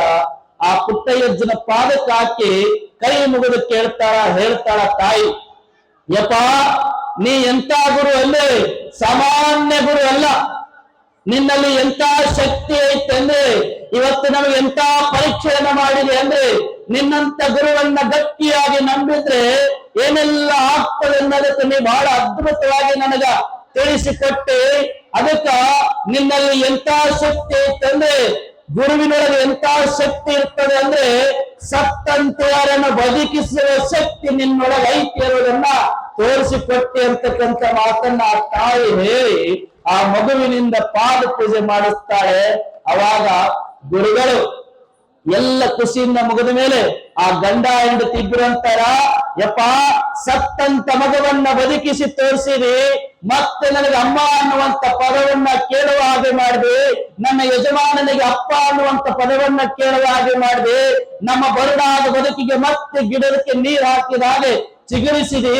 ಇನ್ನು ಮುಂದೆ ನಾವು ಏನು ಮಾಡ್ತೀವಿ ಅಂದ್ರೆ, ನಮ್ಮ ಜೀವ ಇರುವವರೆಗೂ ಕೂಡ ಪ್ರತಿ ವರ್ಷದಲ್ಲೂ ಕೂಡ ವೀರೇಶ್ವರ ಪುಣ್ಯಾಶ್ರಮದ ಜಾತ್ರೆ ಸಂದರ್ಭದೊಳಗ ಕಸಬರಿಗೆ ನೀಡಿದ್ರೆ ನಾವೇ ಸ್ವತಃ ಕಸವನ್ನ ಹೊಡಿತೀವಿ ಅಂತ ಹೇಳಿದವರು ಇವತ್ತಿನವರೆಗೂ ಕೂಡ ವೀರೇಶ್ವರ ಪುಣ್ಯಾಶ್ರಮದೊಳಗ ದಂಪತಿಗಳು ಕಸವನ್ನು ಹೊಡಿತಾರೆ ಜಾತ್ರೆ ಸಮಯದೊಳಗ. ಹಾಗಾಗಿ ನೀವು ಕೂಡ ಏನೇನೋ ಮಾಡಿರಿ, ಗುರುಗಳನ್ನ ಗಟ್ಟಿಯಾಗಿ ನಂಬ್ರಿ. ಜೀವನದೊಳಗೊಬ್ಬ ಗುರು ಇದ್ನಂದ್ರೆ ಬರಡಾಗಿರುವಂತ ಬದುಕು ಕೂಡ ಬಹಳ ಅದ್ಭುತವಾಗಿ ಆಗ್ತದೆ ಅಂತ ಹೇಳ್ತಾರೆ. ಏನಂತ ಹೇಳ್ರಿ, ಒಂದ್ ಕಡೆ ಹೇಳ್ತಾರೆ ಬಹಳ ಚಂದ, ಚಿಕ್ಕವರಿದ್ದಾಗ ಅಳುವಂತ ಸಂದರ್ಭದೊಳಗ ಹಣ್ಣು ಕೊಡ್ತಾರ. ಏನ್ ಹೇಳ್ರಿ, ಚಿಕ್ಕವರಿದ್ದಾಗ ಅಳುವಂತ ಸಂದರ್ಭದಾಗ ಹಣ್ಣು ಕೊಡ್ತಾರ. ಇನ್ನು ಮಗ ವಯಸ್ಸಿಗೆ ಬಂದ ಹಾದಿ ತಪ್ಪಕತ್ತಾನಂದ್ರೆ ಯಾವ್ದಾದ್ರು ಒಂದು ಹೆಣ್ಣು ತಂದು ಜೋಡು ಮಾಡಿ ಸುದ್ದು ಮಾಡ್ತಾರ. ಚಿಕ್ಕವರಿದ್ದಾಗ ಹಣ್ಣು ಕೊಡ್ತಾರ, ವಯಸ್ಸಿಗೆ ಬಂದಾಗ ಹೆಣ್ಣು ಕೊಡ್ತಾರ. ಇನ್ನು ವಯಸ್ಸಾಯ್ತು ಅಂತೇಳಿ ಬಹಳ ಕಾಟ ಕೊಡಕತ್ತಾನಂದ್ರೆ 3 ಇಡಿ ಮಣ್ಣು ಕೊಡ್ತಾರ. ಆದ್ರ ಬರಡಾಗಿರುವ ಈ ಬದುಕಿಗೆ ಬಣ್ಣ ಕೊಡೋರು ಯಾರಂದ್ರೆ ಅದು ಕಾಡಸಿದ್ದೇಶ್ವರ ಶಿವಾಚಾರ್ಯ ಎಲ್ಲರೂ ತಿಳ್ಕೊಳ್ಬೇಕು. ಈ ಗುಡೇಶ್ಗುಡ್ಡದ ಸಮಸ್ತ ಭಕ್ತರು ಆ ಕಾಡಸಿದ್ದೇಶ್ವರ ಶಿವಾಚಾರ್ಯರನ್ನು ಎಷ್ಟು ನಡ್ಕೊಂತೀರಿ, ಎಷ್ಟು ಭಕ್ತಿಯಿಂದ ಕಾಣ್ತೀರಿ, ಅಷ್ಟೇ ಗುರುಗಳು ನಿಮ್ಗೆ ಆಶೀರ್ವಾದ ಮಾಡ್ತಾರೆ ಅಂತಕ್ಕಂಥ ಮಾತನ್ನು ಹೇಳಿ ನೀವು ನಾಳೆ ಪ್ರವಚನ ಮುಕ್ತಾಯ ಇತ್ತು, ನಾಡಿದ್ದು ತೇರೈತಿ, ಮತ್ತ ನಾಳೆ ಉಡಿ ತುಂಬ ಇತ್ತು, ನಾಳೆನೇ ಐತಿ. ನೀವು ಒಂದು ಕೆಲಸ ಐತಿ ಮಾಡ್ತೀರ, ಜೋರ ಚಪ್ಪಳೆ ತಟ್ರಿ ಫಸ್ಟ್ ಕೈ ಮೇಲೆ ನಿಮ್ಗೆಲ್ಲ ನೋಡ ಕೈ ಯಪ್ಪ ಎತ್ತರ ನಾವ್ ಎದುರು ಬಂದಿಲ್ಲ ಗಣಮಕ್ ವಿರೋಧಾರ ಬರ ಬೇಕಿತ್ತು ನಮ್ ವಿರೋಧ ಮಾಡೋದಿಲ್ಲ ಈಗ ಚಪ್ಪಾಡಿ ಚಂದ ನಾವು ಕೈ ಮೇಲೆ ಒಂದ್ಸಲ ಚಂದ ಗುಳೇರ್ಗುಡ್ದಾಗ ಎಷ್ಟು ಚಂದ ಮರಡಿ ಮಾಡಿದಾಗ ಜಾತ್ರೆ ಬಂದ್ರ ಬರೀ ಹೆಣ್ಮಕ್ಳು ಗಂಡ್ಮಕ್ಳು ಕೈ ಹಾಕೊಂಡಿರ್ಬೇಕು. ಯಾಕಂದ್ರೆ ಅವ್ರ ಕೈ ಯಾವಾಗ್ಲೂ ಮ್ಯಾಲೆ ಇರ್ತವೆ, ಮುಂದಿನ ದಿನ ಮಾಡಿದ್ರೆ ಅವ್ರಿಗೆ ದೊಡ್ಡ ಸ್ಥಾನಕ್ಕೆ ಬರ್ತಾರೆ ಅಂತ. ಮತ್ತೊಂದ್ಸಲ ಕೈ ಹೇಳುತ್ತೆ, ಸೊಳ್ಳೆ ಸಾಯ್ತವೆ. ಮತ್ತೆ ಮಗ್ಳಿಗೆ ಕಪಾಳ ಕೊಡ್ಬೇಕು. ಹಾ ಹೇಳಿ, ಚಪ್ಪಾಳಿ ಕೊಡ್ಸಿದ್ ಹೇಳ್ರಿ ನಾವು. ಹಾ ಸೊಳ್ಳೆ ಸಾಯಲ್ಲ ಅಂತ ಅಲ್ಲವ, ವಿಡಿಯೋ ಮಾಡ್ಲಿ ಅಂತ ಅಲ್ಲ, ಅವ ಪಾಡಿಗೆ ಅವ ಮಾಡ್ತಾನ. ಎದಕ್ ಚಪ್ಪಾಳಿ ಹೊಡಿಸಿನಂದ್ರ ನಿಮ್ಮ ಮನೆಯೊಳಗೆ ಕಣಕದ ಆರತಿ ಅಂತ ಮಾಡ್ತೀರ. ಎದರ್ಲೆ ಮಾಡ್ತಿರೋದ? ಗೋಧಿ ಇಟ್ಲೆ ಮಾಡ್ತೀರಿ. ಹೆಂಗ ಹಚ್ತಿರೋದನ್ನ? ಬೆಂಕಿ ಹಚ್ಚಿ ಹಚ್ಚಿ ಬಿಡ್ತೀರ ಸರ್. ಯವ್ವ ಎದರ್ಲೆ ಮಾಡ್ತಿರೋದನ್ನ ನನಗೆ ಗೊತ್ತಿಲ್ಲ, ಮತ್ತೆ ನಾ ಕೇಳಬೇಕು. ಸನ್ಯಾಸಿ ನನಗೇನ್ ಗೊತ್ತ ಕಟ್ಟಿ. ಗೋಧಿ ಇಟ್ಲೆ ಮಾಡ್ತೀರಿ, ಅದಕ್ಕೆ ಏನಂತೀವಿ? ಯವ್ವ ಲಾಸ್ಟ್ ಕುಂತಾರ ಕಣಕದ ಆರತಿ ಅಂದ್ರೆ ಗೊತ್ತದಲ್ಲ? ಕಣಕದ ಆರತಿ. ಆ ಕಣಕದ ಆರತಿಯನ್ನು ನಾಳೆ ಮನೆಯೊಳಗೆ ಎಷ್ಟು ಜನ ಹೆಣ್ಮಕ್ಳದೀವಿ ಎಲ್ಲರೂ ಎರಡೆರಡು ತಗೊಂಡು ಬರ್ತೀವಿ ಅಂತ ಚಪ್ಪಾಳೆ ತಟ್ಟೇವಿ. ನೀವು ತಟ್ಟ ಇಲ್ಲ? ಈ ಚಪ್ಪಾಳೆ ಕೈ ಮೇಲೆ ಎಲ್ಲ ತರ್ತೀವಿ. ಹಾ ಎದಕ್ಕಂದ್ರ ಈಗೆಲ್ಲ ಪ್ರಮಾಣ ಮಾಡ್ರಿ ನೀವು. ಕಾಡಸಿದ್ದೇಶ್ವರ ಗದ್ದಿಗೆ ಮೇಲೆ ಯಜ್ಜ ಒಂದ್ಸಲ ಅಲ್ಲ 10 ಸಲ ಪ್ರಮಾಣ ಮಾಡೀವಿ. ನಾಳೆ ನಮ್ಮ ಮನ್ಯಾಗ ಸಣ್ಣ ಹುಡುಗಿರ್ಲಿ, ದೊಡ್ಡಕ್ಕಿರ್ಲಿ, ಮದುವೆ ಆಗಕ್ಕಿರ್ಲಿ, ವಯಸ್ಸಾದಕ್ಕಿರ್ಲಿ, ಏಸು ಮಂದಿ ಹೆಣ್ಮಕ್ಳಿದೀವಿ ನೋಡು, ಓಸರು ಎರಡೆರಡು ದೀಪದ ಕಣಕದ ಆರತಿ ಮಾಡ್ಕೊಂಡು ಬರ್ತೀವಿ. ಅವ್ರು ಮತ್ತೆ ಅಲ್ಲಿಂದ ಹಚ್ಕೊಂಡು ಬಂದಿರಿ. ನೀವು ಅಲ್ಲಿ ಹಚ್ಚಬೇಡ್ರಿ, ಒಂದು ಪ್ಲೇಟ್ ತಗೋರಿ, ಅವನು ಮಾಡ್ಕೊಂಡು ಬರ್ರಿ. ಇಲ್ಲಿ ಕುಂತಾಗ ನಿಮ್ಮ ತೊಡಿ ಮೇಲೆ ಇರಲಿ ಹೊಗೆ ಮಠ, ಮುಗಿದ ಮೇಲೆ ಈ ಧರ್ಮದ ವೇದಿಕೆ ಒಳಗ ಧರ್ಮದ ಜ್ಯೋತಿ ಬೆಳಗಬೇಕು. ಬೆಳಗಬೇಕು ಬೇಡ? ಮಾಡ್ಕೊಂಡು ಬರ್ತೀರಾ ಇಲ್ಲ? ಏನೇನ್ ಬೇಕು? ಒಂದು ಪ್ಲೇಟ ಮತ್ ನೀವು ಕಳಸ ತಂದಿರ ಎಲ್ಲರೂ ಕೊಡಿ. ಹೇಳ್ತಾನ ಜಿಪ್ಕೊಂಡು ಕಳಸ ತಗೊಂಡ್ರಿ.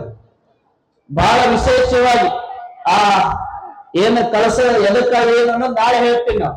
ನೀವು ಕಣಕದ ಆರತಿ ತರ್ತಿರಲ್ಲ, ಅದ್ರ ವಿಶೇಷತೆ ಏನು ಎದಕ್ಕೆ ಅನ್ನೋದು ನಾಳೆ ಹೇಳ್ತೀನಿ. ಸಮಯ ಬಹಳ ಆಗ್ಯದ, ದಯಮಾಡಿ ಎಲ್ಲರೂ ತರ್ತಿರಲ್ಲ. ಇನ್ನೊಂದು ಜೋರ ಚಪ್ಪಾಳೆ ತಟ್ರಿ. ಹಾ ಮತ್ತೆ ಯಾರ್ಯಾರು ಚಪ್ಪಾಳೆ ತಟ್ಟಿರಿ ನೋಡಿ, ನೀವು ನಾಳೆ ಕಣಕದ ಆರತಿ ತರ್ಲಿಲ್ಲ ಅನ್ಕೋರಿ, ಮುಂದಿನ ಜನ್ಮದಾಗ ಕೈಯೇ ಇರಲ್ಲ. ಮತ್ ನಾನು ನಿಷ್ಠವಾಗಿಲ್ಲ, ಮತ್ ಹಿಂಗಾಗಿಲ್ಲ ನೀವು ಮಾತು ಕೇಳಲ್ಲ. ಗಂಡನ ಮಾತ ಕೇಳಲ್ಲ, ನಮ್ಮ ಮಾತೇನು ಕೇಳ್ತೀನಿ. ಅದಕ್ಕೆ ಸ್ವಾಮಿ ಯಾವಾಗ ಸ್ವಲ್ಪ ಕಡಕ್ ಆಗ್ಬೇಕಂತ ನಮ್ದಾಗ ಹಾನಗಲ್ ಕುಮಾರಸ್ವಾಮಿಗಳಿದ್ದಾಗ ವೈರಾಗ್ಯದ ಮಲ್ಲಾಡಿದ್ರು. ಅವ್ರು ನೇರ ಹೊಡಿತಿದ್ರು ಅವ್ರು ಗುಂಡ. ಹಂಗಾಗಿ ಒಬ್ರು ಸೂಕ್ಷ್ಮ ಇದ್ರು, ಒಬ್ಬ ರಫ್ ಅಂಡ್ ಟಫ್ ಇರ್ಬೇಕಂತ ತರ್ತಿರಲ್ಲ. ನಾವು ಸುಮ್ಮನೆ ತಮಾಷೆ ಹೇಳ್ತೀನಿ, ಕೈ ಇರ್ತಾವ ಅದ್ರ ತಗೊಂಡ್ರಿ. ಮತ್ ವಿಚಾರ ಮಾಡ್ರಿ, ಬಂಗಾರ ಹಾಕೊಂಡಿನಿ, ಬಳಿ ಹಾಕೊಂಡಿನಿ, ಹೆಂಗಾಗ್ತಿ. ನಾಳೆಲ್ಲರೂ ಕಣಕದ ಆರತಿ ತರ್ತಿರಲ್ಲ. ಎಷ್ಟು ತರಬೇಕ್ರಿ? ಮರೆತು ಬರಬಾರ್ರಿ. ಮರೆತು ಬಂದ್ರೆ ಸಮಸ್ಯೆ ಆಗ್ತದೆ. ಇನ್ನು ನನ್ನ ಮಾತು ಮುಗಿಸ್ತೀನಿ, ಸಮಯ ಬಹಳ ಆಯ್ತು. ಹಾ ನನ್ನ ಸಮಯ ಆಗ್ಯದ. ಎಲ್ಲರಿಗೂ ಕೂಡ ಕೊನೆಗೊಮ್ಮೆ ತಮಗೊಮ್ಮೆ ಶರಣಾರ್ಥಿಗಳು. ನಾಳೆ ಬರ್ಬೇಕಾದ್ರೆ ಏನ್ ತರ್ಬೇಕ್ರಿ? ಎದ್ರಾಗ ತರ್ಬೇಕ್ರಿ? ಅನ್ನು ಇವತ್ತೇನ್ ಹೇಳ್ಬೇರಿ ನಾ ನಮ್ಮವ್ವ ಅಜ್ಜನ ನೆನ್ಸ್ಕೋರಿ, ಅಜ್ಜನ ಸೇವಾ ಮಾಡ್ರಿ. ಯಾರ್ಯಾರು ಪಟ್ಟಿ ಕೊಟ್ಟಿಲ್ಲ ಪಟ್ಟಿ ಕೊಡ್ರಿ. ಯಾಕಂದ್ರೆ ಪಟ್ಟಿದ ಮುಂದಿನ ದಿನ ಡಬಲ್ ಆಗಿ ಬರ್ತೈತಿ. ಬ್ಯಾಂಕ್ನಾಗ ಡಿಪಾಸಿಟ್ ಇಡ್ತೀರಿ ಇಲ್ಲ, ಅದೇನು ಕಮ್ಮಿ ಆಗ್ತದೆ ಜಾಸ್ತಿ ಆಗ್ತದೆ. ಮತ್ತಂದ್ರೆ ಗುರುವಿನ ಅಂಗದಾಗ ಎಷ್ಟು ಕೊಡ್ತೀರ ಅದು ಮತ್ತೆ ಜಾಸ್ತಿ ಆಕತಿ. ಎಲ್ಲರಿಗೂ ಒಳ್ಳೇದಾಗ್ಲಿ. ಕೊನೆಗೊಮ್ಮೆ ತಮಗೊಮ್ಮೆ ಶರಣ ಮರಿಬಾರ್ರಿ. ಕಣಕದ ಆರತಿ ದಯಮಾಡಿ. ಇಲ್ಲಿಯವರೆಗೆ ನಮ್ಮ ನಿಮ್ಮಲ್ಲಿ ಆಧ್ಯಾತ್ಮದ ಜೀವನ ದರ್ಶನ ಪ್ರವಚನವನ್ನು ಅಳವಡಿಸಿರುವ ಪರಮ ಪೂಜ್ಯ ಸಪ್ತಭೂಷಣ ದೇವರಿಗೆ ಭಕ್ತಿಪೂರ್ವಕವಾದ ಧನ್ಯವಾದಗಳನ್ನು ಸಮರ್ಪಣೆ ಮಾಡುತ್ತಾ ಈಗ ಈ ಕಾರ್ಯಕ್ರಮ